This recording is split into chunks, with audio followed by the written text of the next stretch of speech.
Hello student, कैसे हैं आप लोग। उम्मीद है कि आप लोग बहुत ही अच्छे होंगे और आप लोग का पढ़ाई भी बहुत ही अच्छा चल रहा होगा। तो मैं मन्नू आप सभी का स्वागत करता हूं मेरे यूट्यूब चैनल घर पर स्कूल बाय मन्नू सर में।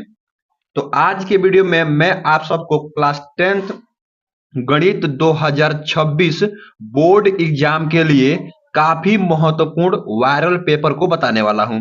तो आप लोग वीडियो के अंत तक बने रहिएगा, ठीक है ना। तो सबसे पहले हम देखेंगे बहुविकल्पी प्रश्न। आप सभी को पता है कि आपका 100 नंबर का पेपर होता है और 100 नंबर में 70 नंबर आपका लिखित होता है और 30 नंबर आपका प्रोजेक्ट फाइल यानी कि प्रैक्टिकल कार्य हेतु मिलता है स्कूल से।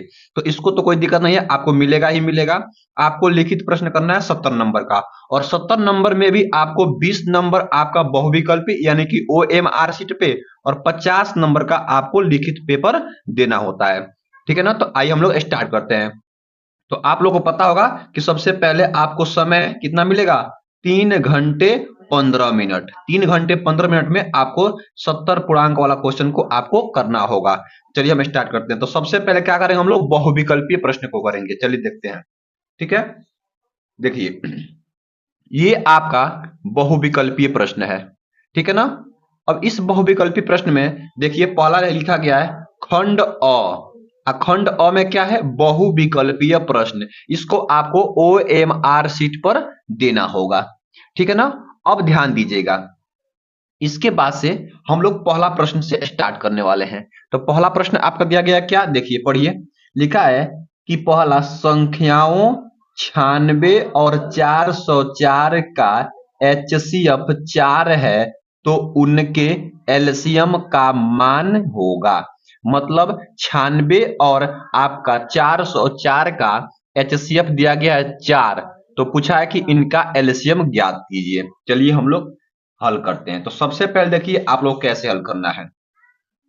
आप लोग को पता है कि हम लोग जानते हैं कि दो संख्याओं का गुणनफल मतलब संख्या a इंटू बी का गुणनफल उन संख्याओं के HCF गुणनफल उन संख्याओं के एलसीएम के बराबर होता है। मतलब दो संख्याओं के गुणनफल उन संख्याओं के HCF और उन संख्याओं के एलसीएम के गुणनफल के बराबर होता है। तो पहली संख्या को मान लेंगे 96 यानी कि a बराबर 96 मान लेंगे और b बराबर हम मान लेंगे कितना, 404 मान लेंगे, बराबर HCF 4 दिया गया है 4 लिख लेंगे और गुणे एलसीएम तो पूछा है तो हमको एलसीएम निकालना है, तो एलसीएम का एलसीएम ऐसे ही छोड़ देंगे।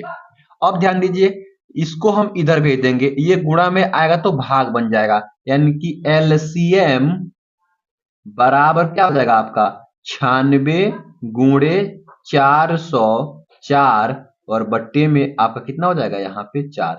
4 से ये कट जाएगा कितना बार में, 101 बार में। अब क्या होगा, एलसीएम इक्वल टू आपका हो जाएगा 96 गुणे 101। अब देखिए 96 में जब हम 101 से गुणा करेंगे तो आपका 9696 आपका आ जाएगा और यही आपका एलसीएम हो जाएगा। यानी कि जो आपका यहाँ देखिएगा जो ऑप्शन होगा वह कौन ऑप्शन सही होगा, तो इसमें आपका ऑप्शन नंबर डी सही होगा। ऑप्शन नंबर डी ये वाला आपका बिल्कुल राइट हो जाएगा। तो ऑप्शन नंबर डी आपको यहाँ पे टिक लगाना होगा यानी कि OMR में गोला करना होगा, ठीक है ना। तो ये आपका पहला प्रश्न रहा। आइए देखते हैं हम लोग कुछ और दूसरा प्रश्न देखते हैं। दूसरा प्रश्न देखिए क्या दिया गया है, बोला है कि बिंदु बिंदु 2,5 की मूल बिंदु से दूरी होगी। मतलब मूल बिंदु से इसकी दूरी ज्ञात करना है। तो बहुत सिंपल उदाहरण है, देखिएगा समझिएगा। ये प्रश्न काफी आसान प्रश्न है। कैसे, देखिए सबसे पहले आपको अगर कोई एक आपको बिंदु दिया गया है, ठीक है। अगर आपको एक बिंदु दिया गया है और बोल दिया कि उस बिंदु से आपका दूरी ज्ञात करना है मूल बिंदु से, तो इसके लिए सूत्र होता है मूल बिंदु से दूरी। मूल मूल बिंदु से दूरी। मूल बिंदु से दूरी क्या होता है जी, तो इसका सूत्र होता है आपका अंडर रूट के अंदर, क्या होता है अंडर रूट के अंदर X square plus Y square, बस यही होता है। और ये आपका एक्स और वाई का मान क्या होगा, जो बिंदु दिया रहेगा उसी को हम एक्स और वाई मान लेंगे। तो यहाँ देखिए 2 और 5 है, तो 2 को x मान लीजिए और y को, यानी 5 को आप y मान लीजिए। इसका मतलब आपका x इक्वल टू आपका 2 और y इक्वल टू आपका कितना हो जाएगा, यहाँ पे 5 हो जाएगा। बस अब इसको आप लोग हल कीजिए। तो देखिएगा क्या करेंगे, लिखेंगे बराबर अंडर रूट के अंदर x, ये 2 है तो 2 का वर्ग प्लस y 5 है तो 5 का वर्ग, क्या हो जाएगा आपका अंडर रूट के अंदर, देखिएगा यहाँ पे 2 का वर्ग आपका 4 और प्लस 5 का वर्ग आपका कितना हो जाएगा 25। अब क्या करेंगे, देखिए 25 और 4 आपका 29, 29 का तो वर्ग निकलेगा नहीं, वर्गमूल इसका कोई वर्गमूल नहीं होता है, मतलब निकलेगा ही नहीं, अंडर अंडर रूट के अंदर से नहीं निकलेगा, तो यही लिख देंगे मात्रक, 29 मात्रक, यानी कि अंडर रूट के अंदर 29 मात्रक। देखिए कौन सा ऑप्शन सही होगा, तो यहाँ पे आपका ऑप्शन नंबर सी बिल्कुल राइट हो जाएगा। तो आपको OMR शीट पे सी नंबर को आपको गोला करना होगा, ठीक है ना। आइए देखते हैं क्वेश्चन नंबर आपका तीसरा। क्वेश्चन नंबर देखिए तीसरा, ये काफी महत्वपूर्ण प्रश्न है और एक लाइन में इसका आप लोग आंसर कर सकते हैं, कैसे देखिएगा। यहां बोला है कि अंडर रूट 2 प्लस 10 45 का मान होगा, तो सिंपल है अंडर रूट आपका 2 प्लस 10 45 का मान आपका क्या होता है, 1 होता है। आप लोग सारणी से याद कर लेंगे 1 होता है, बस यही आपका आंसर हो गया, यानी कि अंडर रूट में 2 प्लस 1। देखिए ऑप्शन कौन सा है, आपका ऑप्शन नंबर सी है, तो ऑप्शन नंबर सी बिल्कुल राइट हो जाएगा। तो आपको OMR शीट पे सी नंबर पे आपको गोला करना होगा, ठीक है। ऐसे देखते रहिए आराम से, वीडियो में बहुत मजा आने वाला है, तो आप लोग आराम से पढ़िए और अच्छे से देखते रहिए, ठीक है ना। देखिए क्वेश्चन नंबर देखते हैं चौथा। क्वेश्चन नंबर चौथा भी काफी आसान प्रश्न है, देखिएगा बोला है कि sec square A minus 10 square ए का मान क्या होगा। देखिए ये सूत्र है, सर्वसमीका है, तो सूत्र आपका सर्वसमीका है, उसी का उपयोग करना है। हमको पता है कि sec square A minus 10 square A equal to कितना होता है, आपका 1 होता है। तो कौन सा होगा, आपका ऑप्शन नंबर ए, ये बिल्कुल राइट हो जाएगा। तो आपको OMR शीट पे ऑप्शन नंबर ए को गोला करना होगा, ठीक है ना। आगे देखते हैं, अब देखते हैं, देखिए यहाँ पे क्वेश्चन नंबर अपना पांचवा देखिए। क्वेश्चन नंबर पांचवा क्या कर रहा है, देखिएगा लिखा है कि समीकरण 2x प्लस 3y बराबर 11 में यदि x बराबर 1 तो मान होगा, मतलब किसका मान, y का मान पूछा है। तो कैसे हल करें, देखिएगा समझिएगा। तो सबसे पहले इसको हम लोग यहाँ से लिख लेते हैं, देखिए इसको हम लोग यहाँ पे सबसे पहले लिख लेते हैं, क्या दिया गया देखिएगा, यहाँ पे लिखा है 2x प्लस 3y बराबर आपका यहाँ पे 11 और x के स्थान पे 1 भरना है, तो 2 into 1 plus 3y equal to 11। अब 3y इक्वल टू 11 और ये 2 प्लस में जाएगा तो माइनस में 2 हो जाएगा, तो 3y इक्वल टू कितना हो जाएगा यहाँ पे 9, और यहाँ पे हम y इक्वल टू क्या लिख सकते हैं 9/3, तो ये कट जाएगा कितना आएगा 3, यानी कि आपका y का मान कितना आ गया 3 आ गया, 3 आ गया। तो आपका पांचवा का ऑप्शन नंबर बी बिल्कुल ये वाला राइट हो जाएगा, ये वाला राइट हो जाएगा। क्यों क्यों ये राइट हो जाएगा, क्योंकि 3 आंसर आया है। तो आपको OMR शीट पे क्या करना होगा, दो बी नंबर को आपको गोला करना होगा, ठीक है ना। आगे देखते हैं क्वेश्चन नंबर देखिए 6। क्वेश्चन नंबर देखिएगा 6, ये तो काफी आसान प्रश्न ये भी है। बोला है देखिए यहाँ पे कि एपी, क्या बोला है, एपी 21 18 15 डॉट डॉट का वह पद जिसका मान 81 है होगा, मतलब कौन सा पद 81, यहाँ माइनस होगा, सॉरी मिस्टेक हो गया, टाइपिंग मास्टर मिस्टेक कर दिया, -81 होगा, कौन सा पद होगा। तो बस ये आपका समांतर श्रेणी से क्या करेंगे, सबसे पहले इसको हम हल करेंगे। तो 6 नंबर प्रश्न को ए इक्वल टू, ए क्या होता है प्रथम पद, तो प्रथम पद कौन सा है, तो पहला 21 है, तो यहाँ पे हम 21 लिख लेंगे, बिल्कुल सही। उसके बाद से हम लोग निकालते हैं डी, यानी कि यहाँ पे सार्वअंतर निकालते हैं, कॉमन डिफरेंस निकालते हैं। तो देखिए दो पदों का अंतर, इन दोनों पदों का अंतर कितना है, तो दूसरे पद में से पहले पद को, तो -3 आएगा, तो -3 हो जाएगा। और मान लेंगे कि माना वह एनवा पद कितना होगा, माइनस का 81, तो मान लेंगे एनवा पद क्या होगा आपका -81। बस अब उसका मान ज्ञात करना है कि कौन सा पद होगा, तो सूत्र क्या होता है, तो आपका सूत्र होता है ये A N equal to A plus N minus one और इंटू का डी होता है।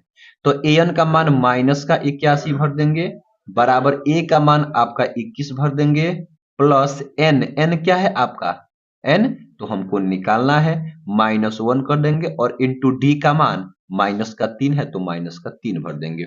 बस इसको आप लोग हल कीजिए। तो चलिए हल करते हैं। तो क्या होगा, माइनस 81 बराबर ये 21 प्लस ये गुणा करेंगे तो प्लस माइनस माइनस का 3n और ये माइनस माइनस प्लस 3 हो जाएगा। ठीक है, अब जाएगा माइनस 81 इक्वल टू 21 और ये प्लस माइनस माइनस 3n और ये प्लस 3 हो जाएगा। देखिए माइनस 81 इक्वल टू ये दोनों जुड़ जाएगा तो कितना होगा आपका 24 और माइनस 3n, तो माइनस 81 और ये आएगा तो माइनस का 24 क्योंकि प्लस में है, इक्वल टू माइनस का 3n। अब इसके बाद से क्या होगा, माइनस का 24 माइनस का 81 माइनस का 105 हो जाएगा, इक्वल टू माइनस का 3n। माइनस से माइनस कैंसिल हो जाएगा, ठीक है, माइनस से माइनस कैंसिल हो जाएगा और ये गुणा में आएगा तो भाग, तो 105 भागे आपका 3 इक्वल टू n। 3 एकम में 3 त्रिकी 9 और 3 पचे 15, यानी कि n इक्वल टू कितना आ गया 35 आ गया, यानी कि 35वां पद क्या होगा माइनस 81 के बराबर होगा। तो यहां ध्यान दीजिएगा, जो आपका ऑप्शन होगा उसी को आपको OMR पे गोला लगाना होगा, तो ऑप्शन नंबर बी आपका बिल्कुल राइट हो जाएगा। ठीक है ना, तो जल्दीबाजी नहीं करना है, ऐसे ही आपको आराम से करना है कि एक भी नंबर न छूटे। ठीक है ना, आइए देखते हैं इसका अगला प्रश्न। तो अगला प्रश्न आपका कौन सा है देख लीजिए। तो देखिए अब आपका सातवां प्रश्न है कि एक थैले में 2 नीली, 3 सफेद और 4 लाल गेंदे है। इस थैले में से एक यादृच्छिक निकाली जाती है, मतलब एक गेंद बिना देखे हुए निकाली जाती है।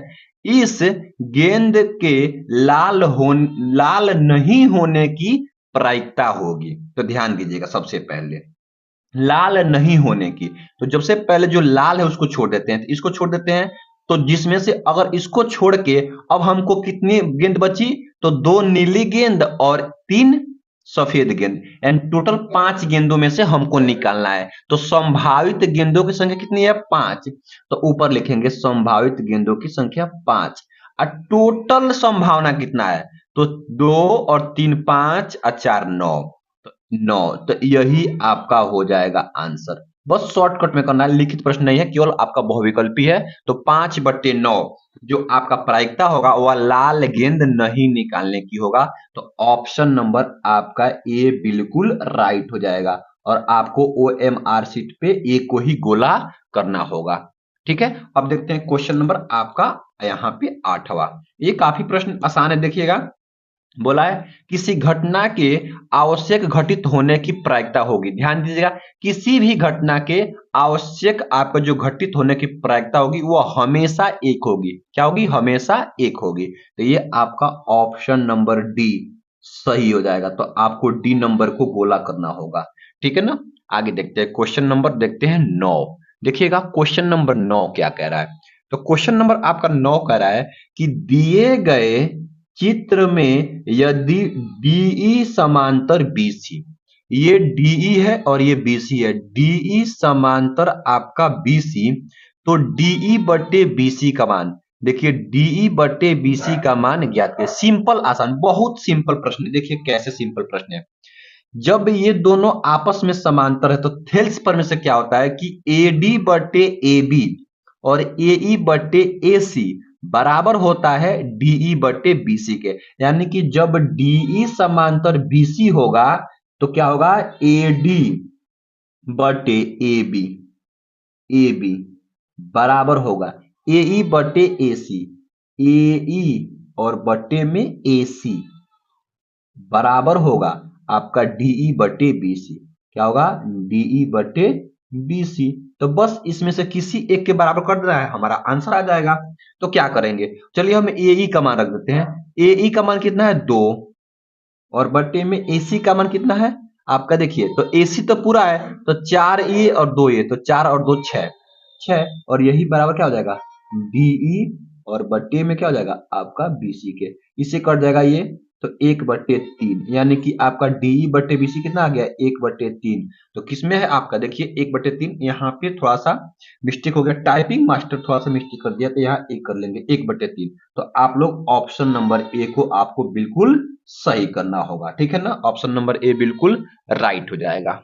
ठीक है, आइए देखते हैं क्वेश्चन नंबर 10 को देखते हैं। क्वेश्चन नंबर 10 देखिएगा, क्वेश्चन नंबर 10 आपका है कि एक बिंदु से एक वृत्त पर स्पर्श रेखा की लंबाई 24 सेंटीमीटर है तथा Q की केंद्र से दूरी 25 सेंटीमीटर है।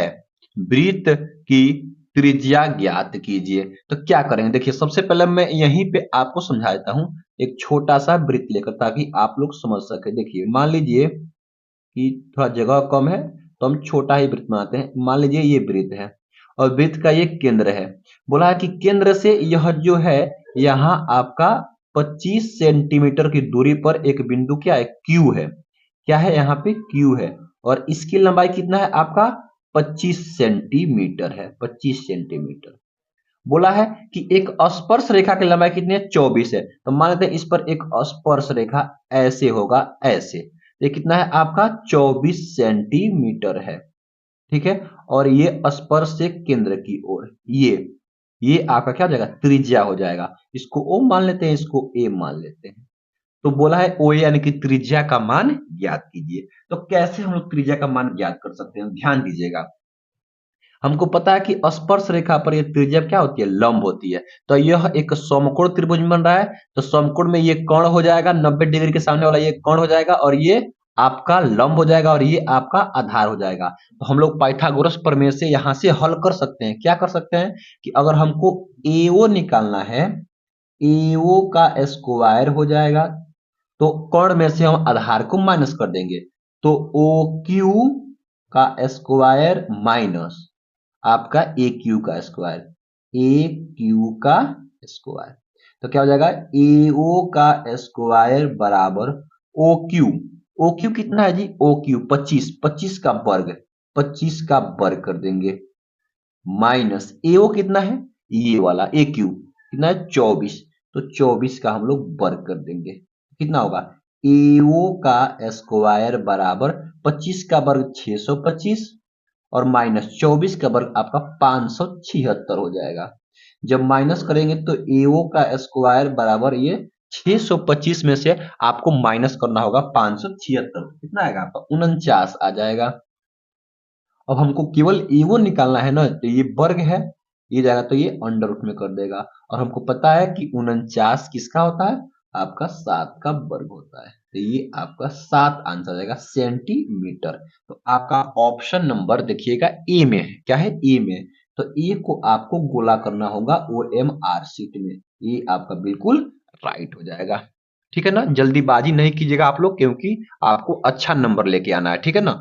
अच्छा नंबर लेके आएंगे तभी, कब, जब आप लोग पेपर में जल्दीबाजी नहीं दिखाएंगे, ठीक है ना। चलिए देखते हैं, देखिए अब ये आपका प्रश्न है यहाँ पे 11 नंबर प्रश्न है कि त्रिज्या 6 सेंटीमीटर वाले वृत्त के एक त्रिज्यखंड जिसका कोण 30 सेंटीमीटर है, 30 डिग्री है, के चाप की माप क्या होगी, चाप का माप पूछा है। तो बहुत आसान है, इसके लिए सूत्र होता है कि थीटा बटे 360 गुणे 2 पाई आर, बस इसमें मान भर दीजिए, तो थीटा का मान आपका 30 डिग्री हो जाएगा, तो 30 बटे 360 गुणे 2 गुणे, ये तो पाई का वैसे ही छोड़ दिया क्योंकि पाई सब में दिया गया, तो पाई का मान रखेंगे, और इंटू आर का मान आपका 6 है।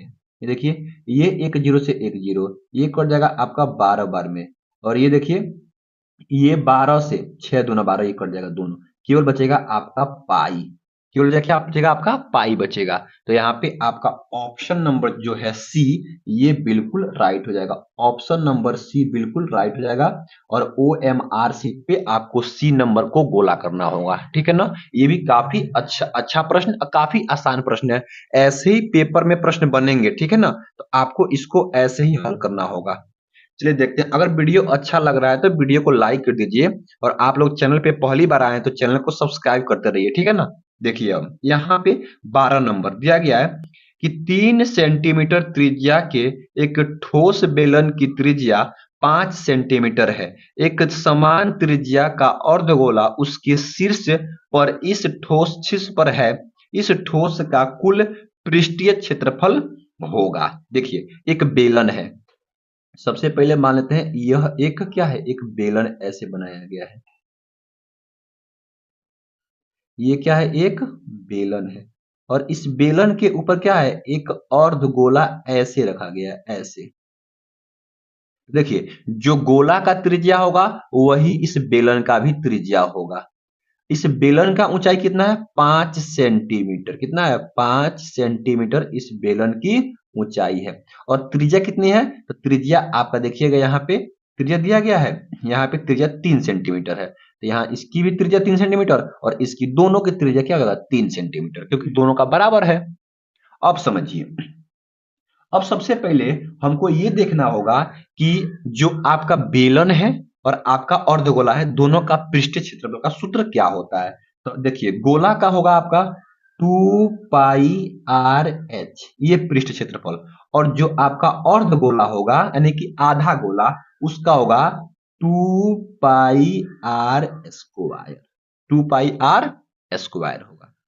तो अब मान भरेंगे, बस आंसर हो जाएगा। तो 2 पाई, पाई का मान नहीं रखना। देखिए, ऑप्शन के हेल्प से आपको प्रश्न को हल कीजिएगा। सब में पाई है तो पाई का मान आपको नहीं रखना है। आर का मान 3 है, 3 भर देंगे, इनटू यहाँ पे एच का मान 5 है, 5 भर देंगे, प्लस 2 पाई ऐसे ही छोड़ देंगे, फिर इनटू आर, आर किसका 3 है, तो 3 का वर्ग आपका 9 हो जाएगा। देखिए, 3 पचे 15, 15 दूना 30, तो 30 पाई यहां से हो गया और प्लस 9 दूना 18, 18 पाई आपका यहां से हो गया। तो 30 और 18 कितना हो जाएगा आपका यहाँ पे, तो 48 पाई हो जाएगा। कितना, 48 पाई हो जाएगा।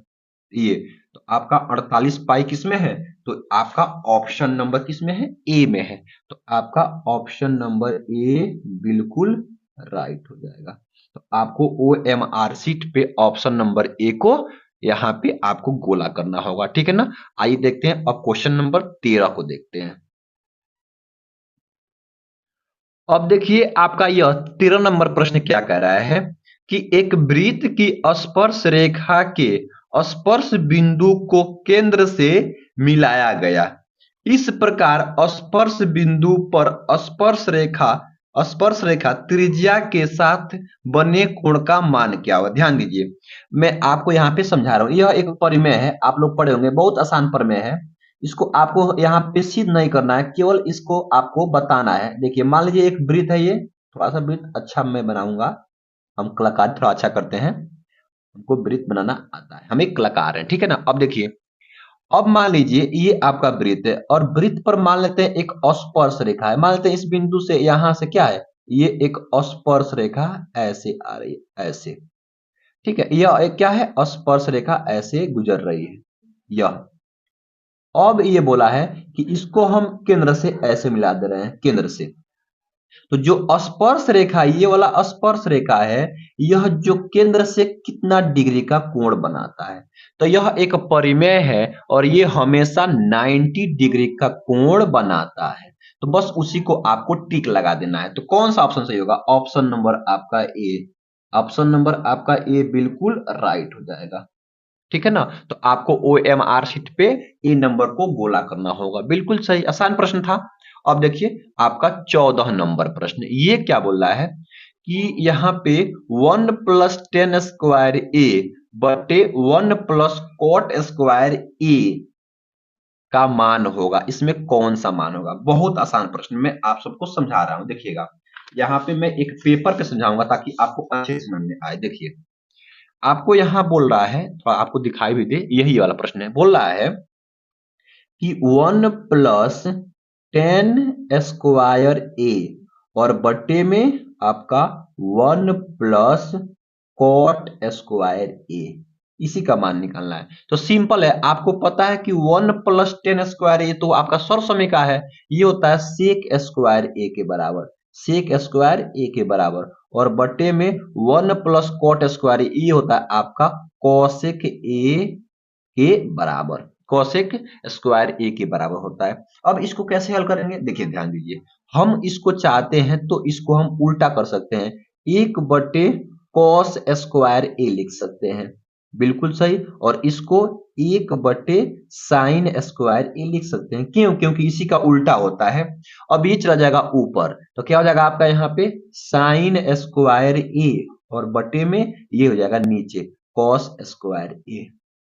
अब इसका मान हमको पता है क्या होता है, टेन स्क्वायर ए। क्या होता है, टेन स्क्वायर ए। तो आपका कौन सा ऑप्शन सही होगा, टेन स्क्वायर ए जिसमें होगा। देखिएगा टेन स्क्वायर ए किस में है, तो आपको टेन स्क्वायर ए यहां मिलेगा ऑप्शन नंबर डी में। तो ऑप्शन नंबर जो डी है ये आपका टेन स्क्वायर ए होगा, ठीक है ना। अब आपको ओ एम आर पे डी नंबर पे गोला करना होगा, ठीक है ना, आपको टिक नहीं लगाना है, गोला करना है। अब देखिए यहाँ पे क्वेश्चन नंबर आपका 15, जो कि काफी महत्वपूर्ण प्रश्न है।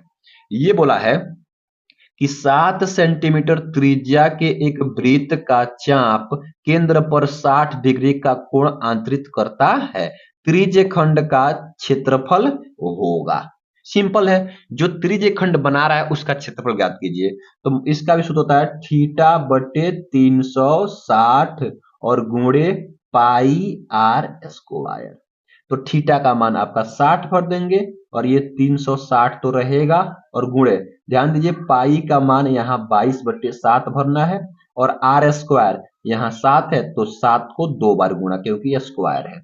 एक 7 से एक 7 यहाँ मर जाएगा, ये कटेगा 6, और ये कट जाएगा 6 बार में, 6 के 36, 6 बार में कट जाएगा। और देखिए ये कटेगा यहाँ से 2 से ये 11 बार में, और 2 से ये 3 बार में, 11 7 77/3, यानी कि आपका ये 77/3 जो होगा वह काफी महत्वपूर्ण होगा, यही आपका आंसर हो जाएगा। तो आंसर देखिए 77/3 आपका ऑप्शन नंबर बी बिल्कुल राइट हो जाएगा। तो इसको आपको OMR शीट पे ऑप्शन नंबर बी को लगाना होगा। अब देखते हैं क्वेश्चन नंबर हम लोग 16 को। क्वेश्चन नंबर 16 देखिएगा, क्वेश्चन नंबर 16 है, किसी गोले का वक्र पृष्ठ क्षेत्रफल यहाँ 452 सही, ये 4/7 सेंटीमीटर है, तो त्रिज्या क्या होगी, उस गोले का त्रिज्या क्या होगी। बिल्कुल आसान प्रश्न ये भी है। बोला है कि एक गोले का वक्र पृष्ठ, देखिए ताकि आपको मैं यहाँ बताऊं, ताकि आप लोग को समझ में भी आ जाए। यहाँ दिखाई दे रहा है, ठीक है दिखाई दे रहा है। गोले का, गोले का वक्र पृष्ठ, वक्र पृष्ठ क्षेत्रफल कितना है, ये 452 सही 4/7 सेंटीमीटर है, ये है। तो बोला है इसका जो त्रिज्या है वह ज्ञात कीजिए। तो बिल्कुल आसान, इसको क्या करना है, कुछ नहीं, देखिए गोले का वक्र पृष्ठ क्षेत्रफल सूत्र क्या होता है, आपका सूत्र होता है 4 पाई आर स्क्वायर, बराबर दिया कितना, ये 452, तो इसको सीधा कर लीजिए, 7 से गुणा कीजिए और 4 ऐड कीजिए, तो देखिए, तो 7 दूना यहाँ पे 14, ये थोड़ा सा यहाँ मैं आपको यहाँ कर देता हूँ, 7 दूना 14 का 4 हासिल कितना हो गया आपका, तो यहाँ पे एक बचेगा, और 7 पचे 35, और एक आपका यहाँ पे क्या हो जाएगा, यहाँ पे 36 हासिल का 3, और 7 चौको 28, 28 और 3 आपका हो जाएगा कितना, 31 हो जाएगा, 31, और प्लस ये 4 कर देंगे, और बट्टे में क्या रह जाएगा आपका, यहाँ पे 7 रहेगा, ठीक है ना।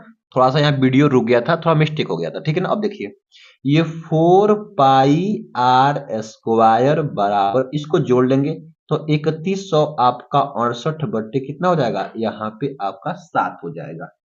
देखिए 4 से ये कट जाएगा क बार में, देखिए 4 सत्ते आपका यहाँ पे 28, और 4 नवा 36, 4 गुना आपका 8, 792 बार में, ठीक है, 792 बार में। अब इस पाई का मान हम 22/7 रख देंगे, और इंटू का आर स्क्वायर, तो क्या हो जाएगा ये 792, और बटे में ये 7, 7 से 7 कैंसिल हो जाएगा, और 22 से ये कट जाएगा, 22 से कट जाएगा 36 बार में, 22 तिहाई 66, 22 छक्के 132 हो जाएगा। तो यहाँ से आपका आर स्क्वायर बराबर यहाँ से आ गया 36, तो क्या होगा आर स्क्वायर, यहाँ स्क्वायर है, इसको भेजेंगे तो क्या हो जाएगा, अंडर रूट के अंदर हो जाएगा आपका 36। ठीक है। अब क्या करेंगे, तो r इक्वल टू 36 का वर्गमूल आपका 6 और ये क्या हो जाएगा 6 सेंटीमीटर। तो आपको देखना होगा ऑप्शन में 6 सेंटीमीटर कहाँ दिया गया है। देखिए कहाँ दिया गया है, तो 6 आपका ऑप्शन नंबर ए में दिया गया है। तो ऑप्शन नंबर ए बिल्कुल राइट हो जाएगा। और इसी को आपको क्या करना है, OMR शीट पे गोला लगाना है। बार बार मैं इस बात को कर रहा हूँ, गोला लगाना है, टिक नहीं लगाना है, ठीक है ना, गोला लगाना है। मैं आपको OMR शीट भी कराऊंगा, टेंशन नहीं लीजिएगा, ठीक है ना। अब देखिए क्वेश्चन नंबर आपका 17। क्वेश्चन नंबर 17 आपको यहां ध्यान देना है। 17 बोल रहा है कि द्विघात बहुपद बहुपद px 4x square minus 4x minus एक शून्यकों का गुणनफल होगा। बस अल्फा इंटू बीटा पूछा है। तो क्या होता है, यहाँ पे आपका c बाई ए होता है। c क्या होता है, अचर पद, तो माइनस एक, और ए क्या है, एक्स स्क्वायर का गुणांक 4, तो माइनस एक बटे चार। तो माइनस एक बटे चार ऑप्शन नंबर बी को आपको गोला करना है, ठीक है ना। ये हो गया। अब देखते हैं क्वेश्चन नंबर आप लोग का 18। क्वेश्चन नंबर 18 काफी महत्वपूर्ण प्रश्न है। लिखा है द्विघात समीकरण का विविक्तर होगा, और ये दिया गया आपका द्विघात समीकरण क्या है, 3x square minus 4x plus 4/3 बराबर 0। इसका विविक्तर, तो विविक्तर क्या होता है, d बराबर बी स्क्वायर माइनस 4ac होता है। तो d बराबर बी स्क्वायर, बी क्या होता है, x का गुणांक, तो x का गुणांक -4, तो -4 का आपका वर्ग माइनस 4 इंटू ए का मान है 3 इंटू सी का मान आपका 4/3। तो एक तीन से एक तीन कैंसिल हो जाएगा।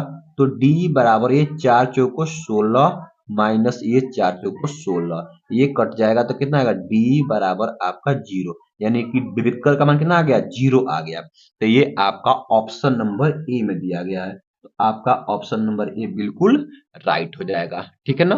तो ऐसे करेंगे। आइए देखते हैं अब आपका 19 नंबर प्रश्न, और 19 नंबर प्रश्न आपको इसमें का लिखित प्रश्न भी आता है और इसमें का आपका बहुविकल्पी प्रश्न भी आता है। ये प्रश्न है, बोला है कि निम्नलिखित सारणी के माध्य होगा। आपको माध्य ज्ञात करना है, और बोला है वर्ग अंतराल दिया गया है और आपका बारंबारता दिया गया है। तो चलिए ज्ञात करते हैं। सबसे पहले माध्य कैसे निकालेंगे, आप लोग को कैसे निकालना देखिएगा। सबसे पहले आपको क्या करना है, यहाँ पे इसको आपको लिखना है, यहाँ पे वर्ग अंतराल, वर्ग अंतराल, और यहां लिखना है बारंबारता, बारंबारता। ठीक है, थोड़ा सा इसको हम आगे कर लेते हैं ताकि साफ दिखाई दे आप लोगों को। ठीक है, इसको तो वर्ग अंतराल क्या है, 0 से 4, फिर 4 से आपका 8, फिर 8 से आपका 12, फिर 12 से आपका 16, और फिर 16 से आपका ये 20 है। ये बारंबारता 4 दिया गया है, 6 दिया गया है, 6 दिया गया है, 5 दिया गया है, फिर आपका 4 दिया गया है। यहाँ पे निकालेंगे एक्स आई, यानी निकालेंगे एफ आई और एक्स आई। ठीक है, क्या करेंगे, एक्स आई मतलब माध्य, इन दोनों के बीच का माध्य हमको निकालना होगा।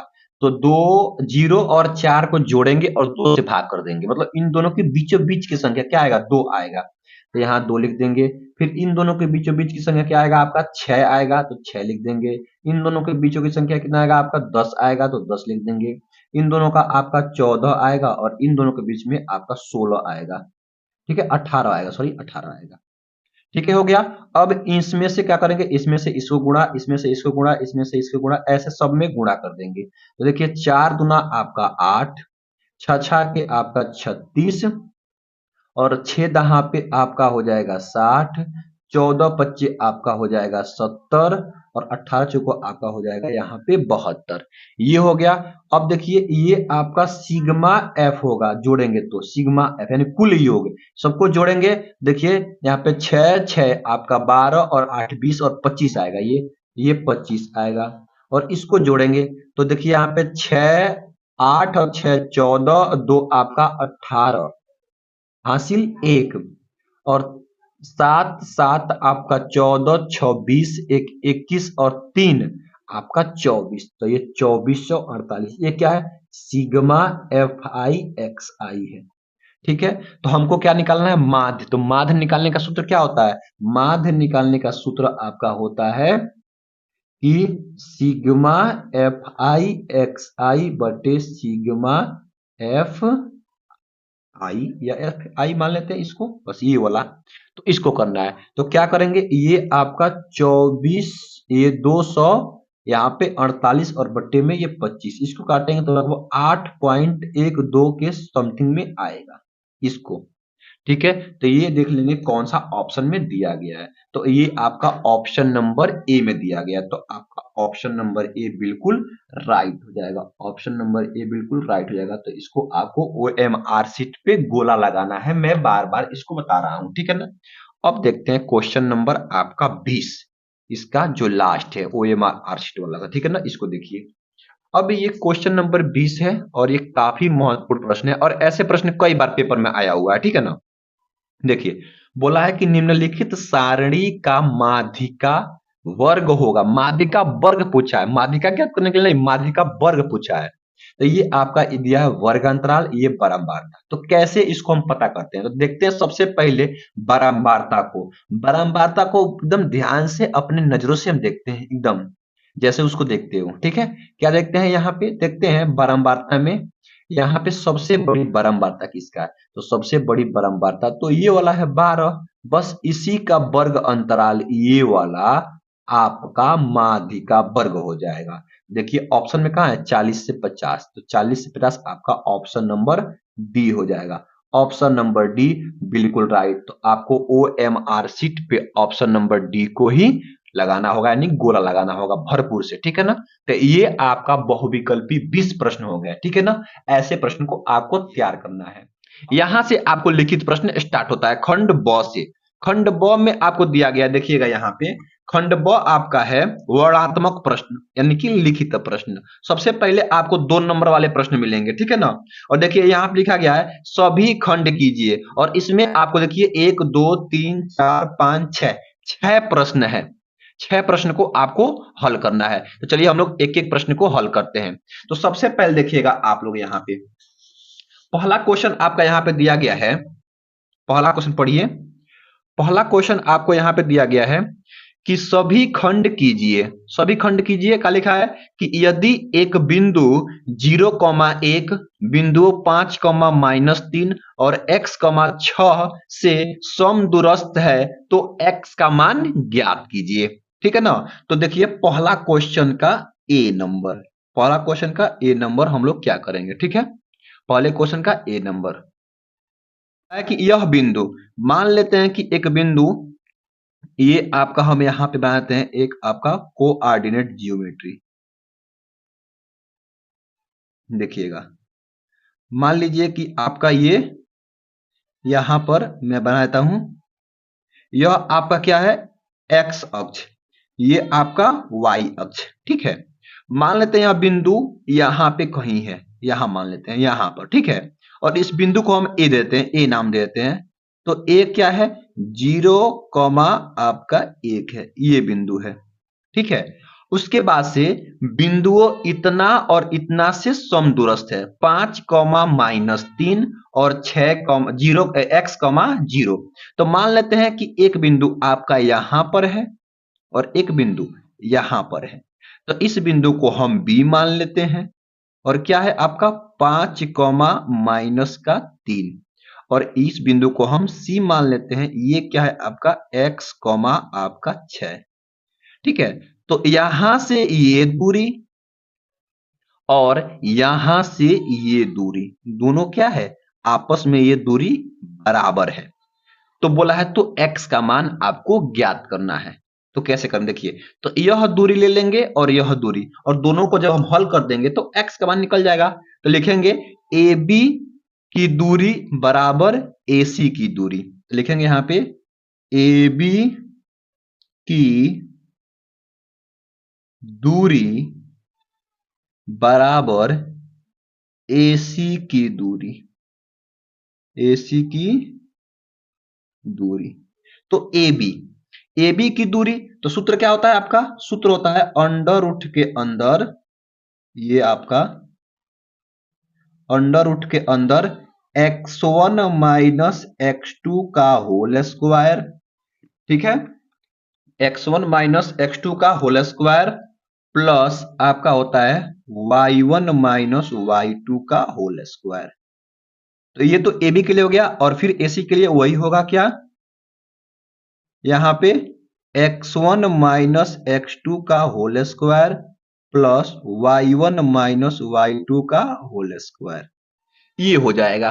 तो चलिए सबसे पहले हम इसको मान लेते हैं, तो इसको हम लोग x1 मान लेते हैं, इसको y1 मान लेते हैं, इसको हम x2 मान लेते हैं और इसको हम y2 मान लेते हैं। तो पहले ए बी वाला लिखेंगे, तो ये है ए बी। तो अंडर रूट के अंदर में लिखिए क्या होगा, देखिए x1 क्या है 0, तो 0 माइनस x2 कितना है 5, तो 5 का क्या हो जाएगा वर्ग, प्लस आपका यहाँ पे y1 क्या है 1, तो 1 भर देंगे, माइनस y2 कितना है आपका, तो -3, तो माइनस और माइनस आपका +3 हो जाएगा और इसका वर्ग कर देंगे, बराबर अंडर रूट के अंदर में क्या होगा आपका, देखिए यहाँ पे x1, तो अब इसको x1 y1 माने हैं, तो इसको हम x2 y2 मान लेंगे, क्योंकि यहां से अब यह निकालना है AC की दूरी।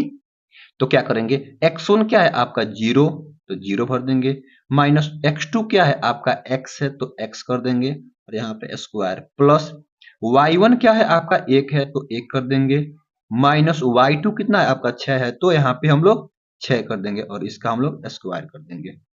ठीक है, अब ध्यान दीजिए कैसे करेंगे इसको हम लोग। अब यहाँ पे कैसे करना होगा, देखिए ये -5 जीरो तो हो जाएगा, -5 का वर्ग आपका कितना हो जाएगा, यहाँ पे -5 का वर्ग कर देंगे और यहाँ पे +3 और 1 4 का वर्ग कर देंगे और बराबर ये -x का वर्ग हो जाएगा और यहाँ पे देखिए प्लस ये जाएगा 6 में से एक, तो माइनस का 5 का ये हो जाएगा आपका वर्ग हो जाएगा और ये आपका अंडर रूट से ये आपका अंडर रूट कैंसिल आउट हो जाएगा। 5 का वर्ग आपका 25 हो जाएगा और प्लस ये 4 चौको आपका 16 हो जाएगा, बराबर ये x का वर्ग x स्क्वायर हो जाएगा और प्लस ये -5 का वर्ग आपका 25 हो जाएगा। 25 से आपका 25 कैंसिल हो जाएगा और x स्क्वायर इक्वल टू आपका कितना हो जाएगा 16 हो जाएगा। ठीक है, अब देखिए यहाँ पे एक्स स्क्वायर इक्वल टू कितना हो गया 16 हो गया। अब हमको x का मान ज्ञात करना है, तो क्या करेंगे, ये इधर क्या है वर्ग में है यानी कि स्क्वायर में है, तो ये जाएगा इधर, तो अंडर रूट के अंदर कर देगा, 16 को क्या कर देगा अंडर रूट के अंदर। अब क्या होगा देखिए यहाँ पे, तो x इक्वल टू कितना होगा, ये अंडर रूट के अंदर इसको हम 4 इंटू 4 लिख सकते हैं, तो x इक्वल टू कितना आएगा, यहाँ से 4 निकल जाएगा बाहर 4, तो x का मान कितना आ गया 4, यही आपका क्या हो जाएगा, यही आप लोगों का आंसर हो जाएगा। ठीक है ना, तो पहला क्वेश्चन इस पे आपको 2 नंबर मिलेगा। ठीक है, तो ऐसे करेंगे। आइए देखते हैं हम लोग अब दूसरा प्रश्न को। ठीक है ना, देखिए दूसरा प्रश्न क्या कैसा है। देखिए अब दूसरा प्रश्न बोल रहा है यहाँ पे कि बिंदुओं -3, 10 और 6, -8 को जोड़ने वाली रेखाखंड को बिंदु -1, 6 किस अनुपात में विभाजित करेगा। तो ये भी आपका 2 नंबर का प्रश्न है, देखिए कैसे करेंगे। सबसे पहले आपको सेम वही प्रश्न है यहां भी है, तो कैसे करना होगा देखिएगा। तो सबसे पहले आपको क्या करना है, इसको लिख लेना है यहां पर। ठीक है, देखिए क्या करेंगे, सबसे पहले यहां करेंगे हम, पहला का आपका बी नंबर प्रश्न है, तो लिखा है बिंदुओं यह दो दिया गया है, तो इन दोनों बिंदुओं को हम x1 y1 x2 y2, तो पहला बिंदु को a मान लेते हैं क्या है -3, 10 और दूसरा बिंदु को मान लेते हैं क्या 6, -8, इसको मान लेते हैं x1, इसको मान लेते हैं हम लोग y1, इसको मान लेते हैं हम लोग x2, इसको मान लेते हैं हम लोग y2। ठीक है, और बोला है कि बिंदुओं इतना और इतना को जोड़ने वाली रेखाखंड को बिंदु ए किस अनुपात में विभाजित करेगा। ये एक बिंदु दिया गया, इसको हम P मान लेते हैं, यहाँ पे -1, 6। अब बोला है किस अनुपात में विभाजित करेगा, तो मान लेते हैं कि यह बिंदु ए है और यहाँ पे यह बिंदु बी है, तो ए और बी, ए और बी, ए और बी क्या हो रहा है, ये आपका एपी बिंदु से विभाजित हो रहा है, तो ये M1 संबंधे M2 के अनुपात में विभाजित करेगा। तो वही बोला है कि किस अनुपात में विभाजित करेगा, तो मान लेंगे कि M1 संबंधे M2 के अनुपात में क्या करेगा, आपको विभाजित करेगा। तो इसका सूत्र होता है, जो सूत्र होता है उसको लिखेंगे, क्या लिखेंगे, क्या यहाँ होता है आपका x, y होता है सूत्र, और होता है क्या आपका यहाँ पे होता है आपका M1 x2 plus M2 x1 और बटे में आपका क्या हो जाएगा यहाँ पे m1 प्लस m2। फिर यहाँ पे m1 यहाँ पे y2 प्लस m2 y1 और बटे में आपका यहाँ पे m1 प्लस आपका m2 हो जाएगा। ये होता है, ठीक है, ये होता है। अब ध्यान दीजिएगा, ये सूत्र होता है। अब इस सूत्र में हमको मान भरना है, ठीक है ना। देखिए, तो आपको यहाँ पे इसको हम x और y मान लेंगे, इसको हम क्या कर लेंगे, इसको x और y मान लेंगे कि यही बिंदु है। तो x के स्थान पे -1 और y के स्थान पे आपका यहाँ पे 6 हो जाएगा, इक्वल टू m1 कितना है जी आपका, m1 तो निकालना है, तो m1 ऐसे रहेगा इंटू x2 कितना है, x2 आपका 6 है, तो 6 हो जाएगा। फिर यहाँ पे देखिएगा m2 तो हमको निकालना ही है, ठीक है, और इंटू x1 कितना है -3, तो ये -3 हो जाएगा। और बटे में ये क्या होगा, देखिए बटे में आपका यहाँ देखिएगा, बटे में ये तो आपका m1 प्लस m2 तो रहेगा ही। फिर आपका देखिए m1 तो निकालना ही है, y2 कितना है -8, तो इंटू -8। फिर प्लस m2 तो निकालना ही है और y1 कितना है 10 है, तो 10 भर देंगे। और आपका यहाँ पे m1 प्लस m2 ये आपका यहाँ पर ये हो जाएगा, ठीक है, ये आपका यहाँ पे हो जाएगा। अब ध्यान दीजिएगा, इतना हो गया। अब आपको क्या करना है, बस इसको हल कर लेना है। ध्यान दीजिए, ये x वाला पद इसके बराबर होगा, ये y वाला पद इसके बराबर होगा, तो किसी एक को आपको बराबर कर देना है, बस आपका आंसर आ जाएगा। हम पहले वाले को बराबर कर देते हैं। क्या करना है, तो -1 के बराबर क्या हो जाएगा आपका ये, तो 6 से गुणा होगा m1 में, तो 6m1 और प्लस माइनस माइनस यहाँ पे 3m2 और बटे में क्या होगा आपका यहाँ पे m1 प्लस m2। इसका बटा हम लोग 1 मान लेंगे, बटा 1 मान लेंगे। जब बटा 1 मान लेंगे तो क्या करेंगे इससे तिरछा तिरछी गुणा यानी क्रॉस मल्टीप्लिकेशन, तो -m1 और प्लस माइनस माइनस m2 और यहाँ बराबर 6m1 माइनस 3m2 हो जाएगा। अब बस m1 वाले को एक पास और m2 वाले को एक पास कर लीजिए, तो ये m1 है तो -m1 और ये आएगा तो -6m1 बराबर ये -3m2 ये जाएगा तो माइनस प्लस m2 ये हो जाएगा। अब देखिए -m1 और -6m1 ये m1 है तो -7m1 बराबर ये इसमें से घट जाएगा तो -2m1 हो जाएगा m2। अब देखिए ये हम इसको इधर भेजेंगे और इसको हम इधर लेके आएंगे, तो आपका m1 और ये आएगा तो m2 बराबर क्या हो जाएगा, ये जाएगा तो नीचे तो -2 बट्टे आपका यहाँ पे -7, तो माइनस से माइनस कट जाएगा, तो m1 संबंधे m2 आपका कितना आ जाएगा 2 संबंधे आपका 7, तो 2 संबंधे 7 m1 और m2 आ जाएगा। इसी अनुपात में वह विभाजित करेगा, तो यह ही आपका क्या हो जाएगा आंसर हो जाएगा। तो आप लोग इसको ऐसे हल करेंगे। तो दूसरा जो प्रश्न था आपका, तो ऐसे हल करें दूसरा प्रश्न को। अब देखते हैं हम लोग तीसरा प्रश्न। तीसरा प्रश्न देखिए काफी महत्वपूर्ण है। लिखा गया है कि सिद्ध कीजिए कि 1 माइनस 10a बटे 1 माइनस कॉट ए का पूरे का होल स्क्वायर 10 स्क्वायर ए के बराबर होगा। तो इसको आपको सिद्ध करना है। तो कैसे सिद्ध करना है देखिएगा, ध्यान दीजिएगा। सबसे पहले हम यहाँ पे लिख लेते हैं ताकि आपको समझ में आ जाए। देखिएगा, ये आपका पहले का सी नंबर है, पहले का सी नंबर आपका ये है, ठीक है ना। अब देखिए ये जो आपका है 1 माइनस 10a, 1 माइनस 10a और बटे में क्या है आपका 1 माइनस कॉट ए ये है, और ये क्या है पूरे का आपका क्या है होल स्क्वायर है, पूरे का क्या है होल स्क्वायर है। तो कैसे इसको हल करेंगे, ध्यान दीजिए क्या करना है।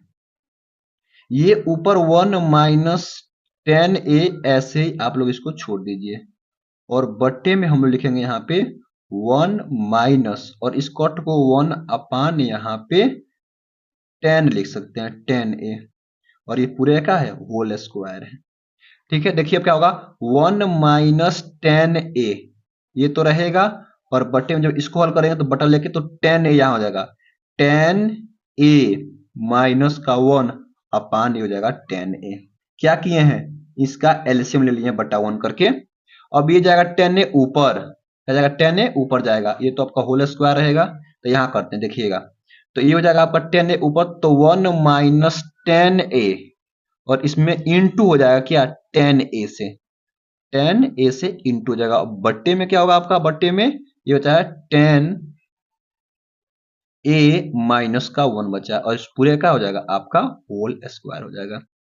तो देखिए अब यहाँ 10a है, 10a माइनस 1, यहाँ पे 1 माइनस 10 है, तो क्या करेंगे, इसको माइनस कॉमन कर लेंगे, तो ये आपका 10a माइनस 1 हो जाएगा जब माइनस कॉमन करेंगे तो, और ये आपका 10a तो ऐसे रहेगा, और बट्टे में आपका ये 10a माइनस का 1 हो जाएगा, और पूरे का होल स्क्वायर, 10a माइनस 1 और 10a माइनस 1 से कट जाएगा, बचेगा क्या 1 माइनस 1 और 10a का पूरे का होल स्क्वायर, जब करेंगे होल स्क्वायर तो ये प्लस हो जाएगा, और ये हो जाएगा आपका 10 स्क्वायर a, और यही आपका RHS हो जाएगा। इसी को आपको क्या करना था, सिद्ध करना था। तो ये आपका क्वेश्चन नंबर सी बिल्कुल राइट हो जाएगा। ठीक है, अब देखिए आपका क्वेश्चन नंबर यहाँ पे डी, क्वेश्चन नंबर डी देखिए कितना आसान प्रश्न है, लेकिन थोड़ा सा ये टाइम लेगा, लेकिन आसान प्रश्न है। देखिए पढ़िए क्या बोला है, बोला यहाँ पे कि सिद्ध कीजिए, यहाँ पे निम्नलिखित बारंबारता बंटन से माध्यिका ज्ञात कीजिए। तो बिल्कुल आसान प्रश्न, देखिएगा आप लोगों को जल्दीबाजी नहीं दिखाना है, बस प्रश्न को आपको पढ़ना है और आराम से इसको आंसर देना है। क्या करेंगे देखिएगा, यहाँ सबसे पहले यहाँ लिखिएगा आप लोग वर्ग अंतराल, वर्ग अंतराल, और लिखिएगा यहाँ पे बारंबारता, बारंबारता। वर्ग अंतराल क्या है, 0 से 10, फिर 10 से 20, फिर 20 से 30, फिर 30 से 40, फिर 40 से 50, ये है, इसको लिख लीजिएगा। उसके बाद से आपका बारंबारता 7, 9, 19, 15, आपका 7, ये लिख लीजिएगा। अब हमको लिखना है संचयी बारंबारता, संचयी बारंबारता निकालना है। सबसे पहले आपको संचयी बारंबारता निकालना होगा, अगर आप माध्यिका निकालें तो, क्योंकि हमको माध्यिका निकालना है। देखिएगा माध्यिका पूछा है तो क्या करेंगे, पहले 7 का 7 यहाँ लिख देंगे, और इसको इसमें जोड़ेंगे, फिर लिखेंगे, फिर जोड़ेंगे, ऐसे जिगजैग मोशन में। तो 7 और 9 आपका यहाँ पे जगह 16 हो जाएगा, क्या हो जाएगा आपका यहाँ पे 16, और फिर यहाँ पे 16 और आपका यहाँ पे 19 कितना हो जाएगा, 16 और 19 आपका यहाँ पे 35 हो जाएगा, हो जाएगा 35, और 35 और आपका 15 कितना हो जाएगा, आप यहाँ पे 50 हो जाएगा, और 50 और 7 आपका 57 हो जाएगा। ठीक है, तो जो ये नीचे वाला आता है ना, वह इसका योग आता है टोटल, यानी कि n इक्वल टू कितना आ गया आपका 57 आ जाएगा। दिखाई दे रहा है, थोड़ा सा ऊपर कर लेते हैं, 57 हो जाएगा। ठीक है, अब देखिए क्या करना है हमको, अब हमको ये बात को ध्यान में पकड़ना है, हमको क्या करना है कि देखना है सबसे बड़ी बारंबारता किसकी है। तो सबसे बड़ी आपका जो बारंबारता है, इसका बारंबारता है, देखिएगा सॉरी, इसका बारंबारता है, तो इसको आपको पकड़ना है, और ये वाले को आपको पकड़ लेना है, इसको भागने नहीं देना है। ठीक है, इसको पकड़ लेना है, और यहां से हमको लिखना है, क्या लिखना है, देखिए, तो ये जो होगा बारंबारता कहलाएगा, क्या कहलाएगा, बारंबारता। इसको हम लोग बोलते हैं एफ, क्या बोलते हैं, एफ लिखेंगे बारंबारता। आप लिख लीजिएगा, हम हिंदी में लिख रहे हैं, एफ बराबर कितना हो गया आपका 19 हो जाएगा। ठीक है, और जो ये वाला है, ये इसको बोलते हैं निम्न सीमा, और इसको बोलते हैं आपका महत्तम या उच्च सीमा। तो निम्न सीमा को बोलते हैं एल, एल लिख लेंगे कितना हो जाएगा आपका 20, और इन दोनों के बीच का अंतर को बोलते हैं माप, वर्ग माप, इसको बोलते हैं हम एच से दिखाते हैं, एच से। तो कितना हो जाएगा 10 और 30 जो है, 20 और 30 है, तो इसमें अंतर जो आपका है तो 10 का है, तो ये हो जाएगा। इसके बाद से ध्यान दीजिएगा, जस्ट इसके साथ वाले जाएंगे जो संचयी बारंबारता, तो इसके साथ वाले संचयी बारंबारता के जस्ट ऊपर वाला जो बारंबारता होगा, ये संचयी बारंबारता CF कहलाएगा, क्या कहलाएगा, CF संचयी बारंबारता। तो ये आपका 16 है, तो ये 16 हो जाएगा। ठीक है, और यहां से n इक्वल टू आपका कितना आ गया है, n इक्वल टू आपका यहाँ पे 57 यानी कि 57 आ गया है। अब संचयी बारंबारता का जो सूत्र होता है उसको लिखना है आपको। क्या होता है सूत्र होता है, तो लिखेंगे यहाँ पे कि L सूत्र होता है संचयी बारंबारता L बराबर ये n/2 माइनस CF और बट्टे में आपका ये F और इंटू में हो जाएगा ये H। मान भरिए, आपका आंसर यहाँ पे आ जाएगा। तो L का मान यहाँ 20 ले चुके हैं हम लोग, तो 20 ले लेंगे प्लस n/2। n क्या है, n यहाँ 57, तो 57/2 और माइनस CF कितना है यहाँ पे 16 और बट्टे में आपका f कितना है 19, तो ये 19 हो जाएगा और इंटू में h कितना है आपका ये 10 है, तो आपका ये कितना हो जाएगा 10 हो जाएगा। ठीक है, 10 हो जाएगा। अब ध्यान दीजिएगा इसके बाद से अब क्या करना है, अब हमको इसको हल करना है। तो हल करने में कोई आसान नहीं है, हल कर लेंगे। तो ये हो जाएगा आपका 20 प्लस ये डिवाइड करेंगे 2 से, तो यहाँ पे आएगा क्या 28.5 और माइनस 16 और बट्टे में आपका हो जाएगा ये 19 और इंटू में 10 हो जाएगा। ठीक है, अब देखिए क्या करेंगे यहाँ पे, अब ये हो जाएगा आपका 20 प्लस ये इसे हम लोग घटाएंगे तो कितना आएगा आपका, ये आएगा ये यहाँ पे 5, फिर यहाँ पे 2 और फिर यहाँ पे 1। ठीक है, ये आ जाएगा इतना, यानी कि यहाँ पे 12.5 और बट्टे में कितना होगा आपका ये 19 हो जाएगा और इंटू में कितना आपका, इंटू में तो 10 है तो 10 भर देंगे। अब क्या करेंगे देखिएगा यहाँ पे ये हो जाएगा आपका 20 और प्लस ये इससे गुणा हो जाएगा, तो ये केवल आपका 125 हो जाएगा।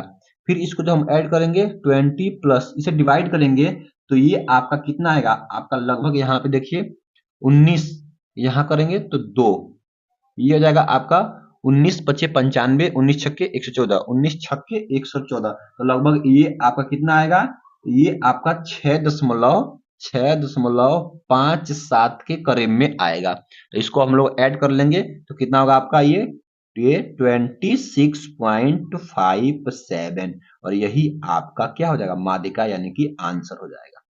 तो इसको हम लोग ऐसे हल करेंगे। ठीक है, अब आगे देखते हैं, ये वाला प्रश्न देखिए हो गया ये। अब ध्यान दीजिए, अब हम लोग क्वेश्चन देखते हैं क्या, ये ई नंबर प्रश्न क्या है कि सिद्ध कीजिए कि 3√2 एक अपरिमेय संख्या है। ये भी आपका 2 नंबर है, तो ये भी बिल्कुल आसान प्रश्न है। कैसे सिद्ध करेंगे देखिएगा, सबसे पहले क्या करना होगा हम लोग को, जो ई नंबर है कि 3√2 को हमको सिद्ध क्या करना है अपरिमेय। तो मान लेंगे कि माना 3√2 एक परिमेय संख्या है, परिमेय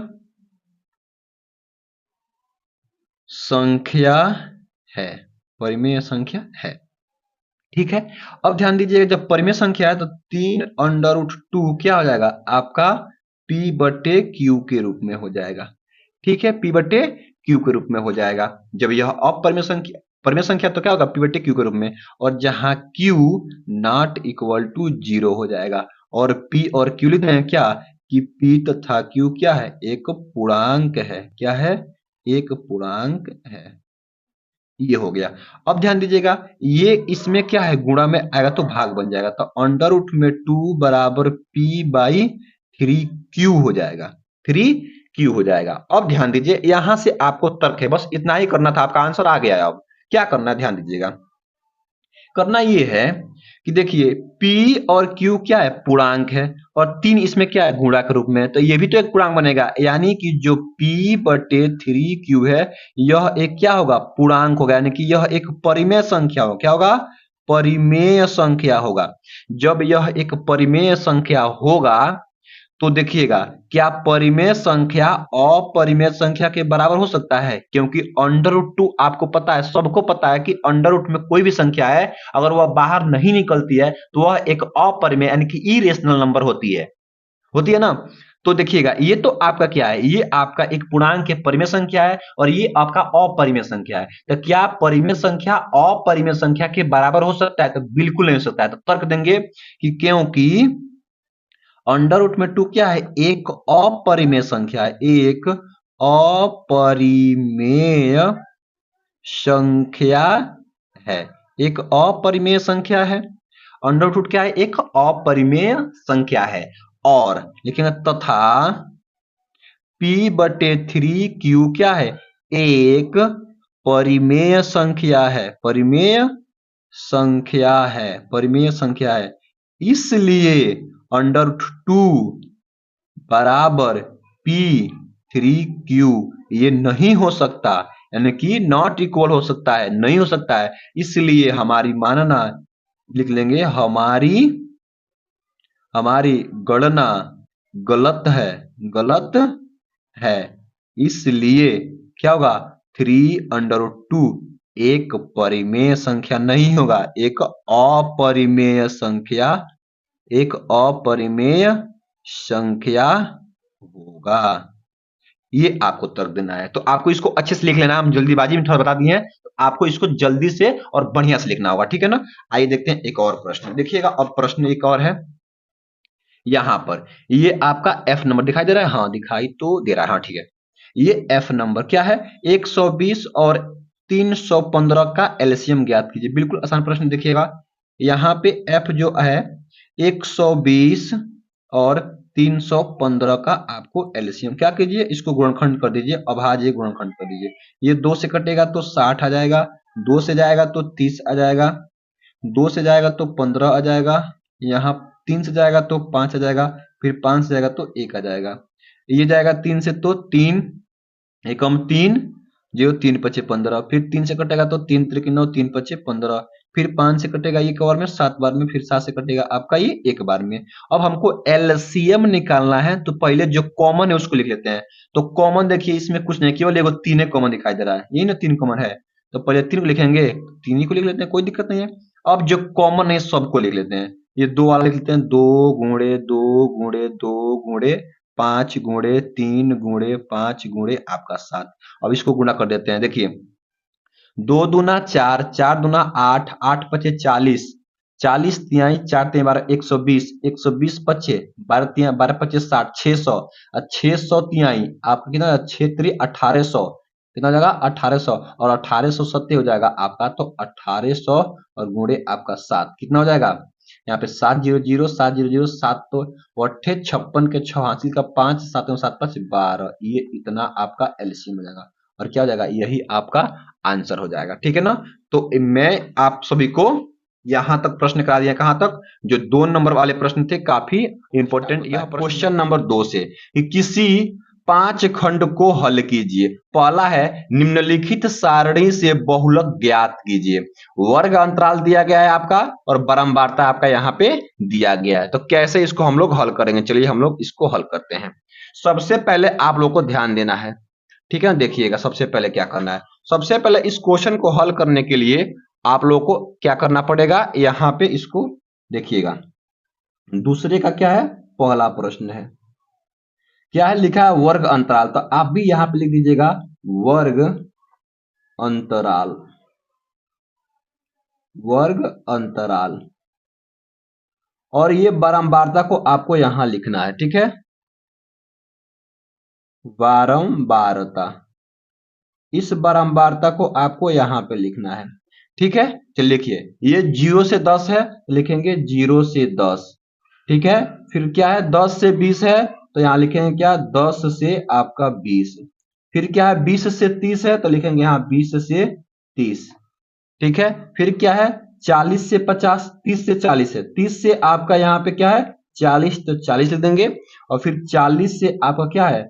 50 है, तो 40 से हम लोग यहाँ पे 50 लिख देंगे, ठीक है, इतना लिख देंगे। इसके बाद से ये बारंबारता को लिखेंगे इसके सामने, तो 6 है तो 6, फिर 1, फिर आपका यहाँ पे ये 18, फिर आपका यहाँ पे 21, फिर आपका यहाँ पे 15, ठीक है ना। अगर चाहते तो आप लोग इसको नहीं भी लिखते, लेकिन हम लिख दिए ताकि आपको अच्छे से समझ में आ जाए। अब ध्यान दीजिएगा, अब आपको क्या करना है। अब सबसे पहले आपको बारंबारता में क्या पूछा है? बहुलक पूछा है, तो बहुलक का सूत्र आपको पता होना चाहिए।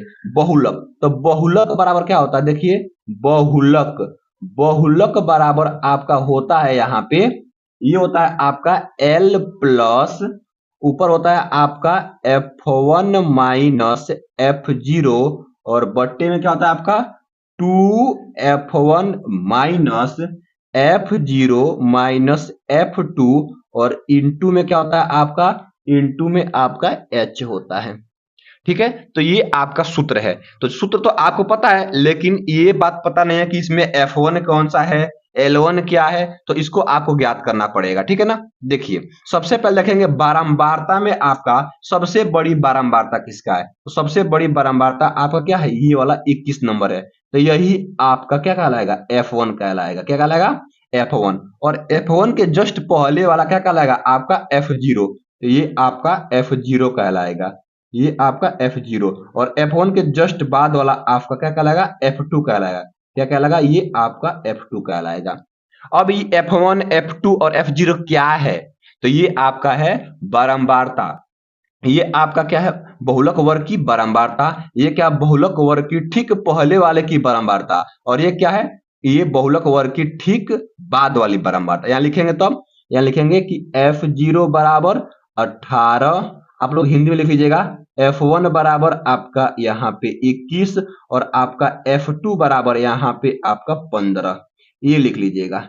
उसके बाद से अब हमको L1 देखेंगे। सबसे पहले कि जो आपका यहाँ पे सबसे बड़ी बारंबारता है, इसको हमको पकड़ना है, ये वाला।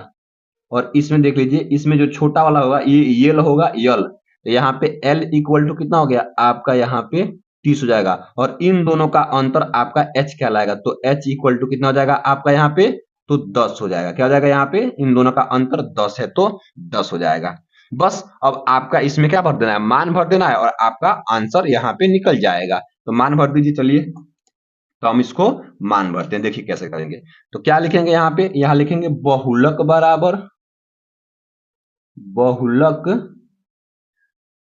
बराबर L plus F1 minus F2 और इनटू में क्या रहेगा यहाँ पे आपका H, और बट्टे में क्या है आपका यहाँ पे 2F1 minus F0 minus F2, ये रहेगा ऐसे।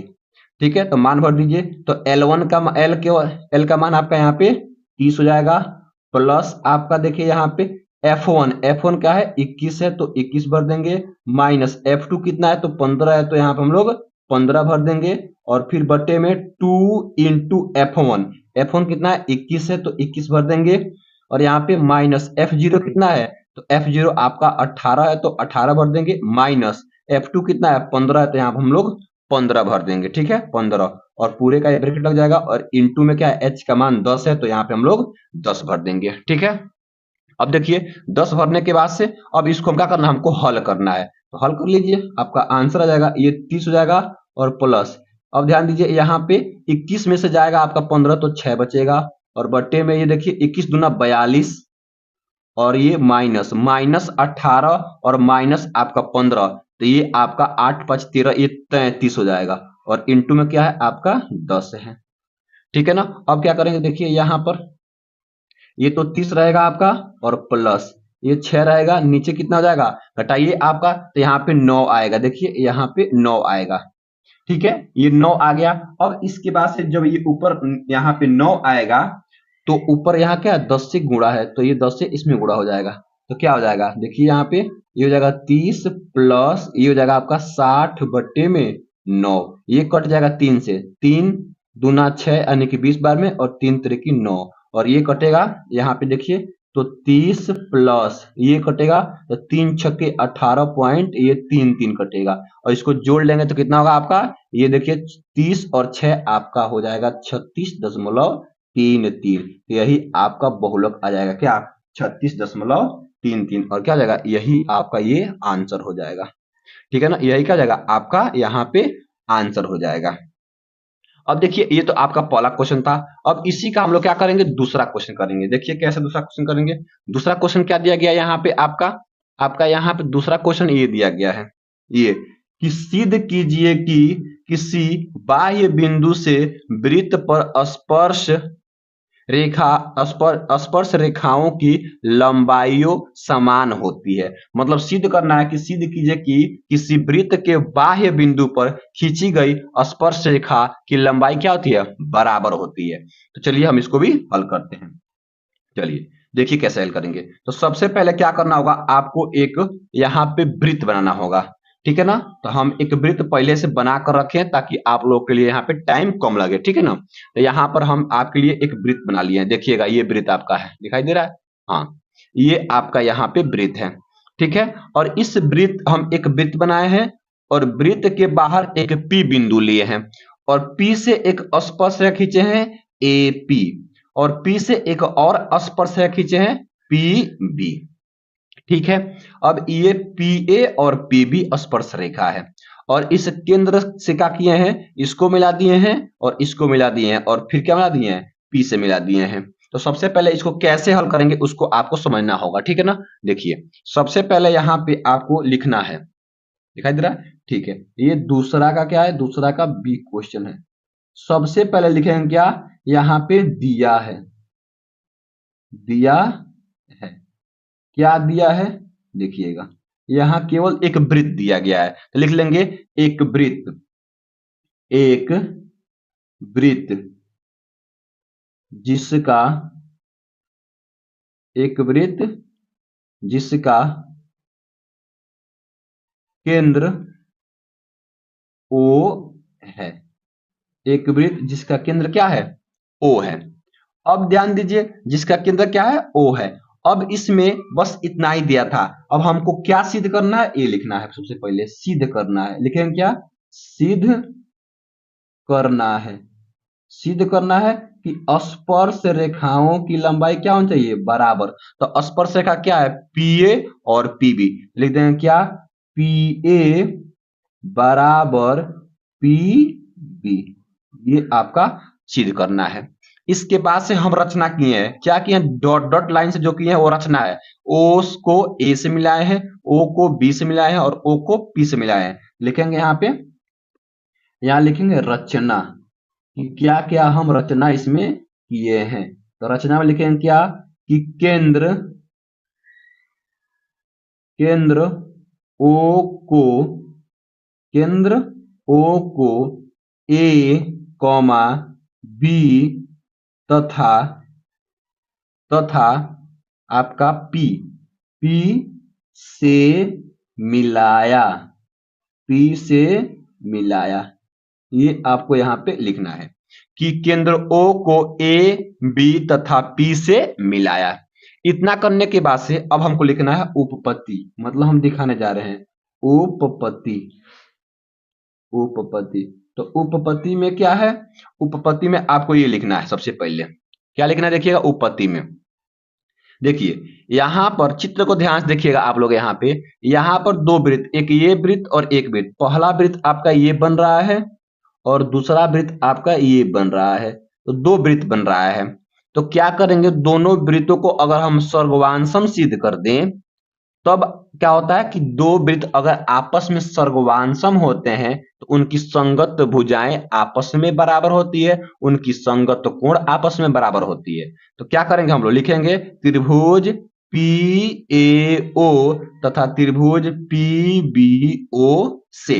यहां लिखेंगे हम लोग क्या, लिखेंगे कि त्रिभुज पी ए ओ तथा त्रिभुज पी पी बी ओ से, ये लिखेंगे। अब हमको क्या करना है, यहाँ पे सर्गवांशम सिद्ध करना है।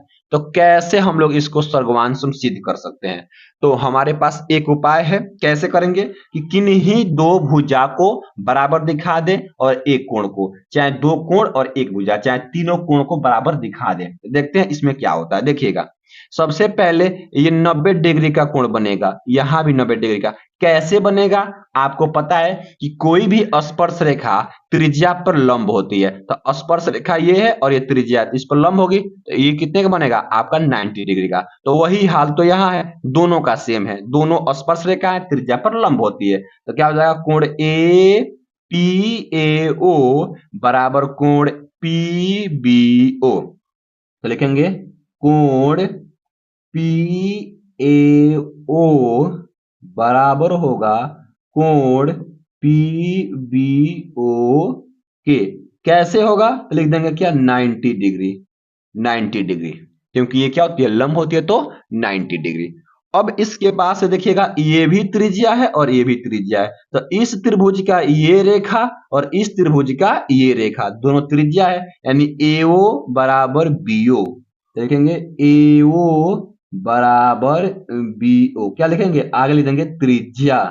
क्या है, ये दोनों क्या है, त्रिज्या, और त्रिज्या आपस में बराबर होती है, यानी एक ही वृत्त की त्रिज्या क्या होती है, आपस में बराबर होती है। इसके बाद से देखिएगा, ये रेखा देखिए, ये रेखा, इस त्रिभुज का भी यह रेखा है और इस त्रिभुज का भी यह रेखा, मतलब भुजा है, दोनों का क्या है, उभयनिष्ठ है, उभयनिष्ठ है। तो लिखेंगे क्या, PO बराबर PO, क्या लिखेंगे, उभयनिष्ठ भुजा, उभयनिष्ठ, उभयनिष्ठ भुजा, उभयनिष्ठ भुजा, ये लिख लीजिएगा, उभयनिष्ठ भुजा। अब देखिए यहाँ पे दो, यहाँ पे भुजा और एक आपका कोण आपस में बराबर हो गया, यानी कि यस ए यस समरूप, यहाँ यस ए यस कसौटी, कसौटी से ये क्या हो गया, त्रिभुज आपका, त्रिभुज,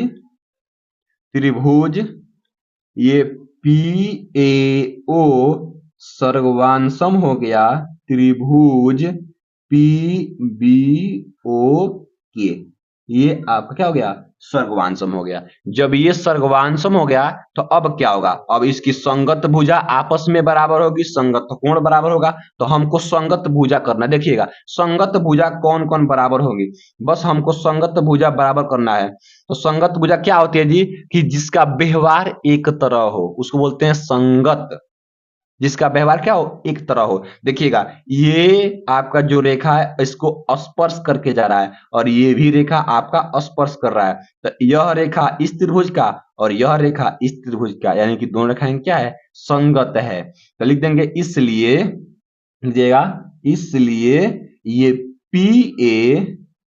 PA बराबर आपका PB हो जाएगा, और लिख देंगे क्या, यही सिद्ध करना था, यही सिद्ध करना था, सिद्ध करना था, यही सिद्ध करना था।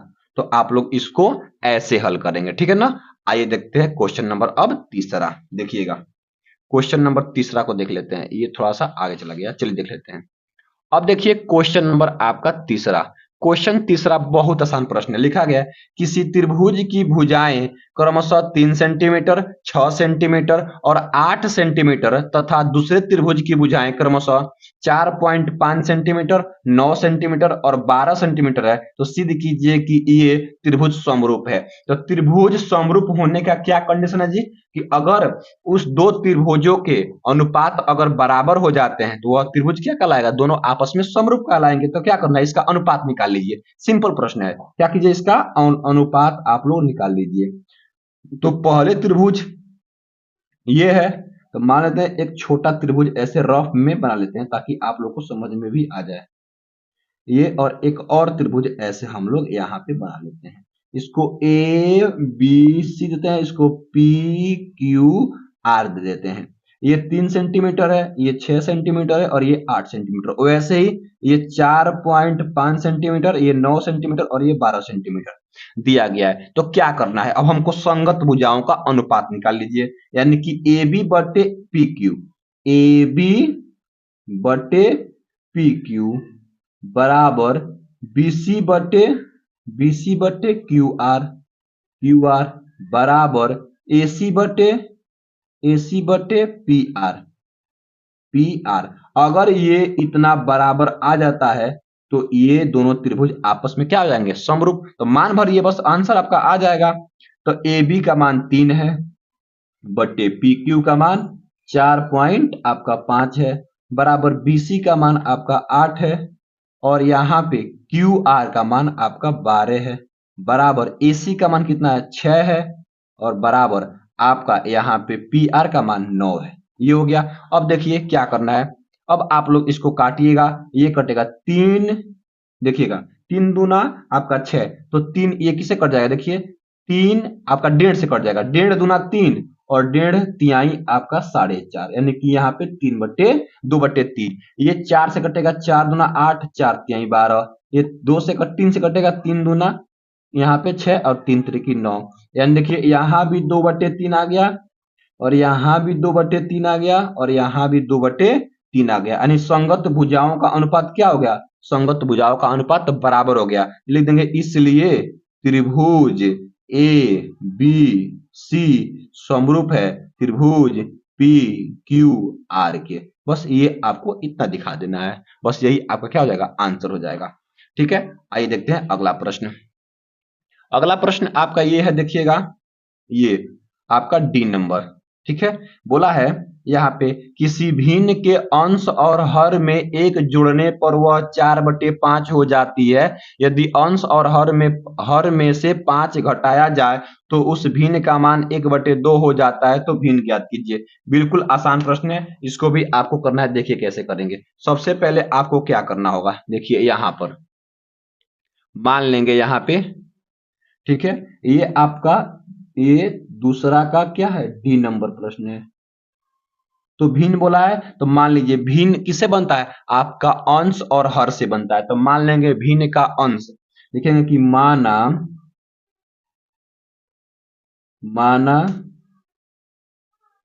भिन्न का अंश x तथा भिन्न का हर y है। ये मान लेंगे कि माना भिन्न का अंश x तथा भिन्न का हर y है। अब प्रथम शर्त क्या कर रहा है? तो सबसे पहले भिन्न लिख लीजिए। तो भिन्न क्या बन जाएगा दी? तो भिन्न क्या होता है? भिन्न होता है आपका अंश बटे हर, अंश बटे हर होता है। तो अंश आपका x है और हर आपका क्या है? y है। बस अब ध्यान दीजिए यहाँ पे, लिखिएगा यहाँ पे कि किसी भिन्न के अंश और हर में एक जुड़ने पर वह 4/5 हो जाती है। तो केवल अंश और हर में एक जोड़ना है। तो ये आपका x + 1 और आपका y + 1 जोड़ देंगे तो कितना हो जाएगा? वह 4/5 के बराबर हो जाएगा। और यहाँ लिख देंगे प्रथम शर्त, प्रथम ये शर्त लिख देंगे। और क्या करेंगे? कैंची गुणा कर देंगे। चलिए कैंची गुणा कर देंगे। जब कैंची गुणा करेंगे तो 5 इसमें, तो 5x + 5 बराबर 4y + 4। ठीक है, और यहाँ पे 5x इसको लेकर आएंगे तो -4y बराबर ये 4, ये जाएगा तो माइनस का यहाँ पे 5। तो यहाँ पे 5x - 4y और बराबर ये 5 में से घटेगा तो माइनस का 1। ये समीकरण नंबर हमको इसको 1 मान लेंगे। ठीक है, ऐसे ही यहाँ लिखेंगे हम लोग द्वितीय शर्त। द्वितीय शर्त, तो द्वितीय शर्त में क्या बोला है? देखिए द्वितीय शर्त में ये बोला है कि यदि अंश और हर में से 5 घटाया जाए तो भिन्न 1/2 हो जाता है। तो अंश कितना है? तो इसको लिख लेंगे x - 5 और ये आपका y - 5 बराबर कितना होता है? आपका 1/2। तो 2 से गुणा करेंगे तो 2x माइनस आपका 10 और बराबर ये y से y - 5। तो क्या होगा यहाँ पे 2x, ये हो जाएगा -y बराबर -5 और ये माइनस जाके आपका यहाँ पे प्लस हो जाएगा। आपका यहाँ पे 2x - y बराबर ये आपका 5 हो जाएगा और ये आपका दूसरा हो जाएगा यहाँ पे। और समीकरण 1 और 2 को जब हल करेंगे तो x और y का मान निकल जाएगा। तो इस समीकरण को यहाँ लिख लीजिए, 2x - y बराबर आपका क्या हो जाएगा? 5। समीकरण 2। अब देखिए यहाँ पे हमको विलोपन विधि लगाना है। तो क्या करना पड़ेगा जी? किसी एक चर का गुणांक बराबर करते हैं। तो कैसे करेंगे? तो देखिएगा यहाँ पे अगर हम समीकरण नंबर 2 में हम क्या कर दें कि अगर हम 4 से गुणा कर दें तो क्या हो जाएगा? ये देखिए 4 दूना 8x - 4y और ये 5 चौक क्या हो जाएगा? आपका 20। समीकरण नंबर 2 हो गया। अब समीकरण 1 और 2 को ध्यान से देखिएगा, इन दोनों को तो देखिए यहाँ 4y और यहाँ भी 4y, तो ये आपका दोनों गुणांक बराबर हो गया।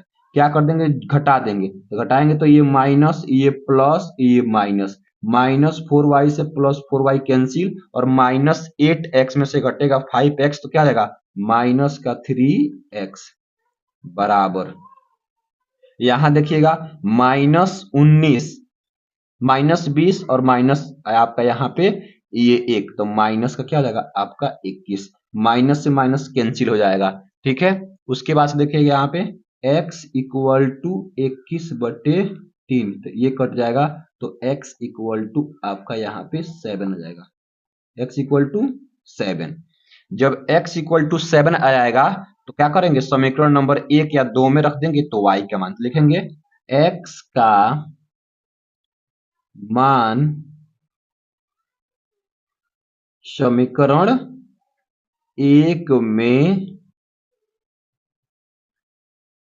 रखने पर, समीकरण 1 क्या है आपका, तो समीकरण 1 आपका यही है 5x minus 4y equal to -1, तो 5 इंटू एक्स के मान 7 माइनस 4y इक्वल टू -1, तो 7 बचे ये 35 माइनस 4y इक्वल टू -1, तो -4y इक्वल टू -1, ये प्लस जाके माइनस का यहाँ पे 35 हो जाएगा, तो क्या होगा -4y इक्वल टू माइनस का 36, और ये कट जाएगा, तो y इक्वल टू आपका 36 और ये गुणा में आके भाग, तो 4 9 36, यानी आपका y इक्वल टू कितना आ गया 9 आ गया। तो आपका यहाँ से y का मान 9, तो भिन्न लिखेंगे, तो भिन्न बराबर, x बटे y, तो x का मान 7 और y का मान आपका 9, और यही क्या हो जाएगा आपका आंसर हो जाएगा। तो आप लोग इसको ऐसे हल करेंगे, ठीक है ना। आइए देखते हैं अगला प्रश्न। अगला प्रश्न देखिएगा, ये यहां पर, ये आप लोग देखिएगा क्वेश्चन नंबर देखिएगा, यहाँ पे ये 5 लिखा है कि निम्नलिखित समीकरण का हल ज्ञात कीजिए, बस हल करना है। यहाँ पे 9x² माइनस 3x माइनस 2 बराबर 0, सिंपल है, एक दिया गया द्विघात समीकरण और इसको आपको हल कर देना है। चलिए हम हल कर देते हैं। आप लोग इसका कमेंट कीजिए कि आपका इसका आंसर कितना आया है। आप लोग अगर कर सकते हैं तो इसका कमेंट करके हमको बताइए, ठीक है ना। चलिए देखते हैं, देखिए कैसे हल करेंगे। ये तो काफी महत्वपूर्ण प्रश्न है और आसान है, ये सब पेपर में प्रश्न आया था। ये आपका ई नंबर है, दिया गया है 9x² माइनस 3x माइनस 2 बराबर 0। इसको हल करने का मतलब इसमें x का मान ज्ञात करना है, ठीक है ना। ये द्विघात समीकरण है, तो कैसे कर सकते हैं देखिएगा। सबसे पहले क्या करना होगा आपको, इसको इसमें से गुणा करना होगा, तो 9 दूना आपका 18। अब इस मध्य पद को ऐसे दो भागों में तोड़िए ताकि गुणा करें तो 18 आए और जोड़े और घटाए तो माइनस का 3। तो क्या कर सकते हैं, 36 18 कर सकते हैं, देखिएगा। तो यहाँ पे 9x² minus 6x plus 3x minus 2 बराबर 0। देखिए यहाँ पे, तो यहाँ से 3x कॉमन करेंगे तो 3x, तो क्या हो जाएगा यहाँ पे 3x बच जाएगा, और माइनस 3 दूना तो यहाँ पे केवल 2 बचेगा, प्लस यहाँ पे 1 कॉमन करेंगे तो 3x माइनस का ये 2 बच जाएगा और बराबर 0। तो इन दोनों ब्रैकेट में 3x माइनस 2 है, तो 3x माइनस 2 एक ब्रैकेट में हो जाएगा, और जो बचेगा 3x प्लस 1 वह एक ब्रैकेट में आपका हो जाएगा। इसके बाद से क्या करेंगे, देखिए यहाँ पे 3x माइनस 2 बराबर 0 कर देंगे, तो 3x बराबर ये जाएगा तो प्लस 2 हो जाएगा, तो x इक्वल टू 2 बटे आपका ये 3 हो जाएगा। और यहाँ पे 3x प्लस 1 इक्वल टू 0, तो 3x इक्वल टू ये माइनस का 1, तो x इक्वल टू -1/3, ठीक है। और यही क्या हो जाएगा आपका आंसर हो जाएगा, ठीक है। तो ऐसे आप लोग हल कर लेंगे, तो इस पे आपको मात्र 4 नंबर मिल जाएगा आराम से। आइए एक और प्रश्न इसमें का उसको भी देख लेते हैं ताकि इसमें से आपका ये खत्म हो जाए, ठीक है ना। चलिए देखते हैं, देखिए अब ये आपका ये वाला प्रश्न है F नंबर, तो इसमें से 5 ही प्रश्न करना था, लेकिन मैं आपको 6 का 6 प्रश्न करा देता हूं ताकि आपको जो अच्छा लगे आप लोग उसको 5 प्रश्न कर लीजिएगा, ठीक है ना। देखिए अब इसमें का आपका ये प्रश्न है, देखिए एफ नंबर, और एफ नंबर काफी महत्वपूर्ण है एपी से यानी समांतर श्रेणी से। बोला है कि वह एपी ज्ञात कीजिए जिसका तीसरा पद 16 है। तो तीसरा पद मतलब a प्लस 2d। आप लोगों को पता है कि a कम कर देते हैं तो 16 दिया गया है, बिल्कुल सही। और क्या दिया गया है, लिखा है और सातवां पद पांचवें पद से 12 अधिक है। तो सातवां पद तो a प्लस 6d हो जाएगा, और बराबर किसके है, पांचवें पद तो a प्लस 4d कितना अधिक है, 12, तो 12 जोड़ देंगे। तो यहां से देखिए a से a कट जाएगा, ये 6d, ये आएगा तो माइनस का 4d हो जाएगा, इक्वल टू आपको 12। तो 2d इक्वल टू आपका 12, तो d इक्वल टू कितना हो जाएगा आपका 12 बटे में 2, तो यहां से कट जाएगा तो ये आ जाएगा 6, यानी d का मान 6। तो d का मान 6 आ जाएगा, तो यहां भरेंगे d का मान तो a का मान निकल जाएगा। तो a प्लस 2 इंटू डी का मान 6, तो 6 भर दीजिए, इक्वल टू आपका 16। तो a प्लस यहाँ देखिए 6 दुना आपका 12 इक्वल टू यहाँ पे 16। तो a इक्वल टू यह 16, ये प्लस जाके माइनस का 2, तो a इक्वल टू आपका यहाँ पे 4। तो यहाँ से आपका a का मान 4 आ गया और d का मान आपका 6। तो a और d आपको पता हो गया। बस क्या कीजिए, हर बार उसमें एक a लिखिए और फिर 6 जोड़ दीजिए, फिर a लिखिए 6 जोड़ दीजिए।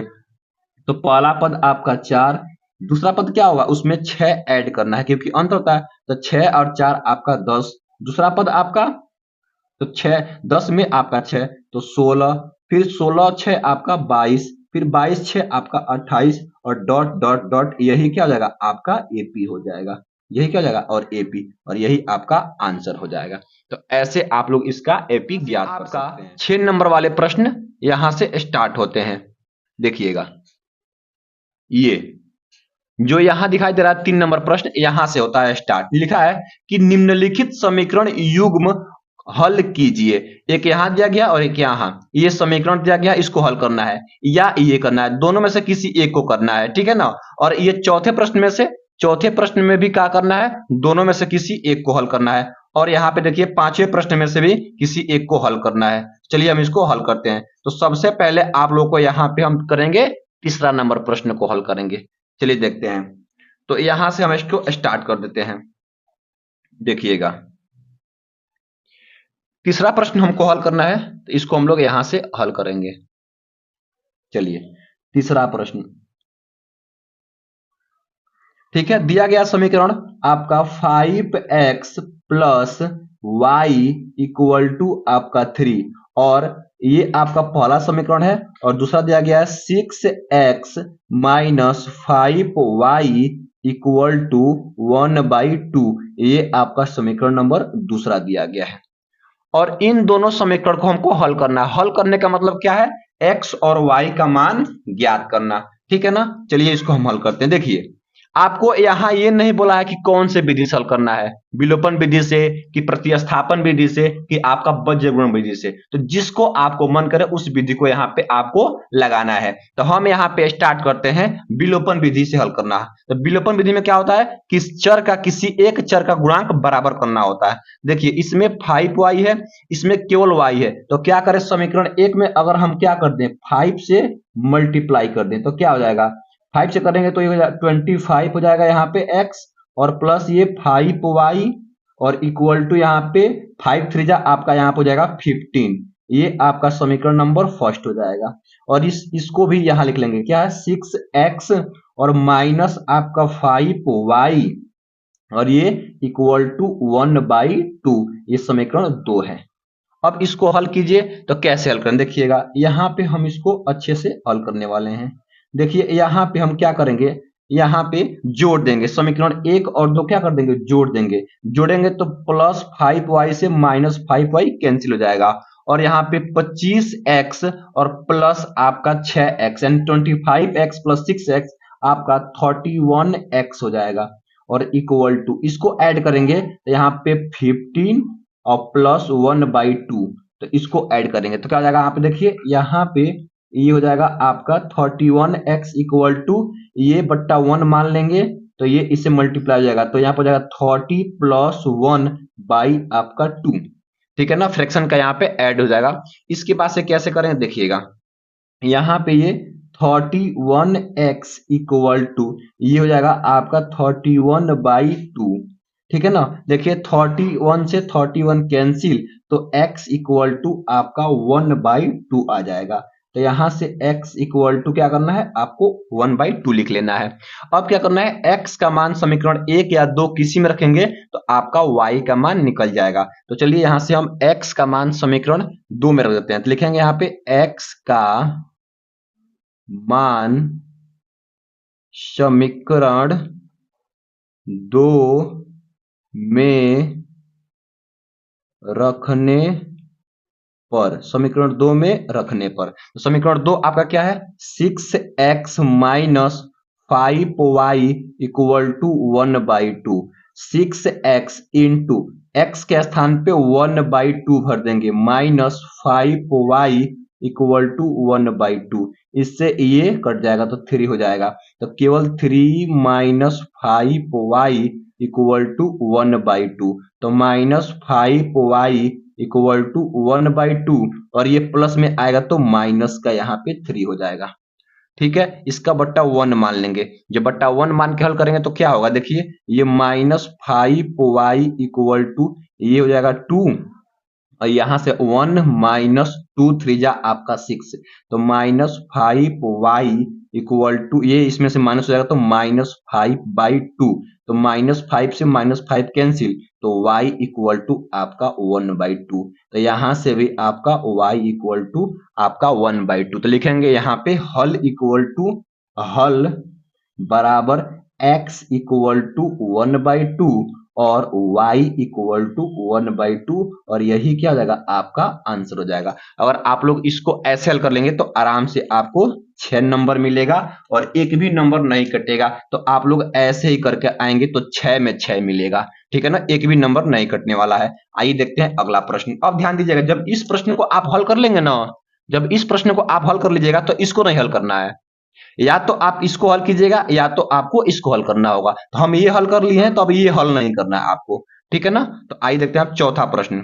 चौथा प्रश्न देखिएगा आप लोग, यहाँ पे लिखा है कि क्षैतिज तल के एक बिंदु O से 20 मीटर ऊंचे भवन के शिखर का उन्नयन कोण 30 डिग्री है। भवन के शिखर पर एक ध्वज लगा है। ध्वज खंड के शिखर का उन्नयन कोण 45 डिग्री है। ध्वज खंड की लंबाई और बिंदु O से भवन के पाद की दूरी ज्ञात कीजिए। बहुत आसान पेपर है, क्वेश्चन है, समझिएगा। देखिए यहाँ पे मैं आपको समझाता हूं। ये चौथा प्रश्न है और ये भी आपका 6 नंबर का है। बिल्कुल आपको आराम से करना है, जल्दीबाजी नहीं दिखाना है पेपर में कभी भी। क्षैतिज तल के एक बिंदु O से 20 मीटर ऊंचे भवन के शिखर का उन्नयन कोण, तो मान लेंगे क्षैतिज तल यहाँ है और यहाँ O है, और यहां से क्या है, यहाँ पे 20 मीटर ऊंचे, थोड़ा सा यहाँ एज मानते हैं 20 मीटर ऊंचे, यहां से ये वाला, इसका लंबाई कितना है 20 मीटर, तो मान लेंगे ये 20 मीटर ऊंचाई क्या है, भवन है, क्या है, भवन है। और यहां से इसके शीर्ष का उन्नयन कोण कितना है आपका, तो ये 30 डिग्री हो रहा है।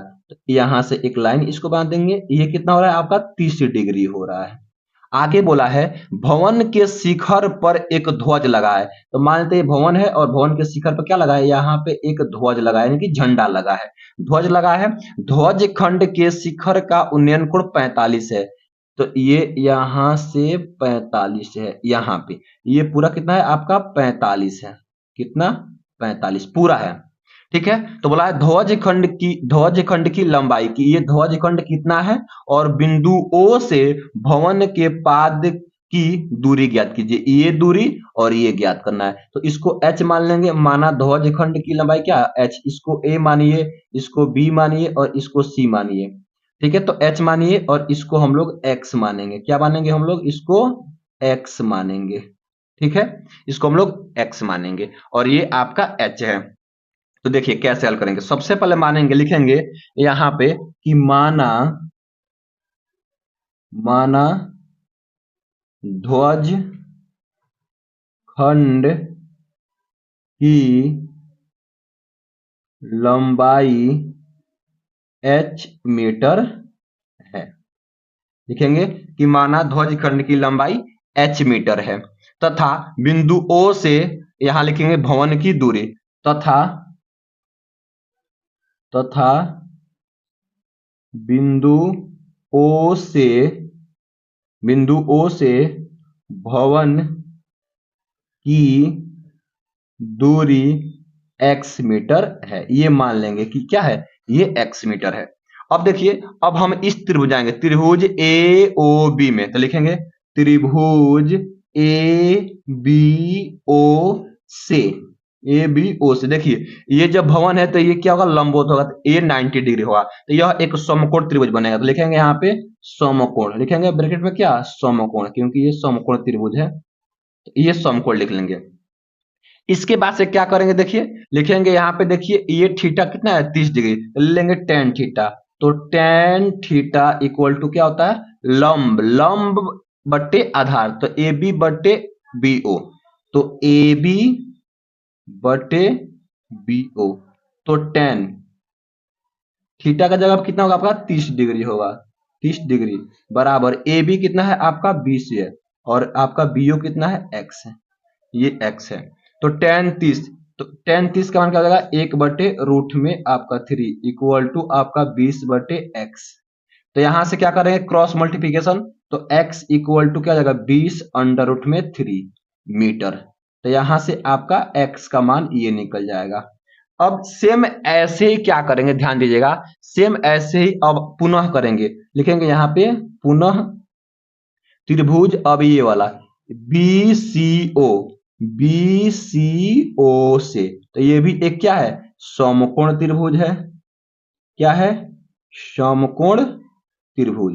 तो समकोण त्रिभुज है, तो इसमें लेंगे टेन थीटा, तो टेन थीटा इक्वल टू ये हो जाएगा क्या, देखिए पूरा बीसी, तो बीसी और बट्टे क्या हो जाएगा, ये आपका बीओ, तो टेन, और यहाँ पे थीटा का मान कितना होगा, 45, तो यहाँ लिख लेंगे 45 बराबर बीसी, देखिए पूरा है, तो 20 प्लस एच, क्यों, बीसी पूरा है, तो ये ए बी प्लस ए सी, तो ए बी का मान हो जाएगा 20, और ए सी क्या है आपका एच है, और बट्टे में ये बीओ क्या है, एक्स, तो ये एक्स हो जाएगा।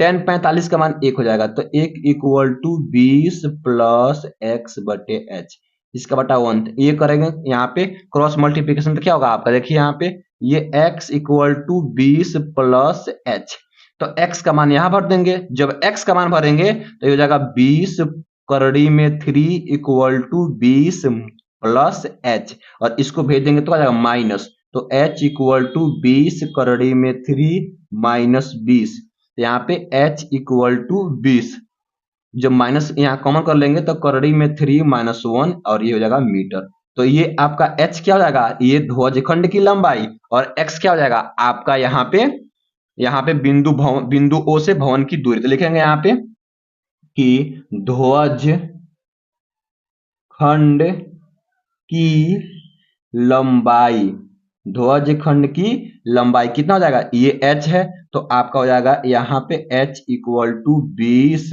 और √3 माइनस 1, ये हो जाएगा। और यहाँ पे लिखेंगे बिंदु O से भवन की दूरी, तो बिंदु O से भवन की दूरी क्या हो जाएगा आपका, 20√3 मीटर, और यही क्या हो जाएगा आपका आंसर हो जाएगा। ठीक है, यही आपका आंसर हो जाएगा। अब हम देखेंगे क्या, हम देखेंगे पांचवा प्रश्न को, ठीक है ना, ये देखिए पांचवा प्रश्न, यहां से थोड़ा सा इसको देख लेंगे।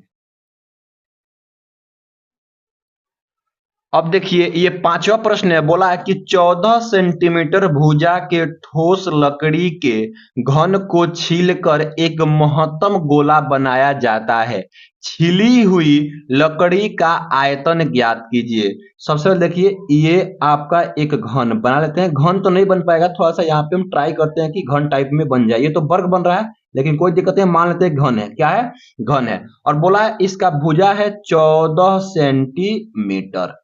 आगे बोला है कि इसको छीलकर एक ठोस गोला बनाया जाता है। तो देखिए सबसे बड़ा, महत्तम बोला है ना, महत्तम का मतलब क्या हुआ, बड़ा, सबसे बड़ा गोला बनाया जाता है। तो सबसे बड़ा गोला इसको छील के बनाएंगे तो ऐसे बनेगा, थोड़ा सा ये डायग्राम थोड़ा सा रफ कार है तो कोई दिक्कत नहीं है, ऐसे मतलब मान लीजिएगा आप लोग कि ये गोला ऐसे बनेगा, ठीक है, ये गोला कैसे बनेगा, ऐसे बनेगा, सबसे बड़ा गोला तो यही होगा।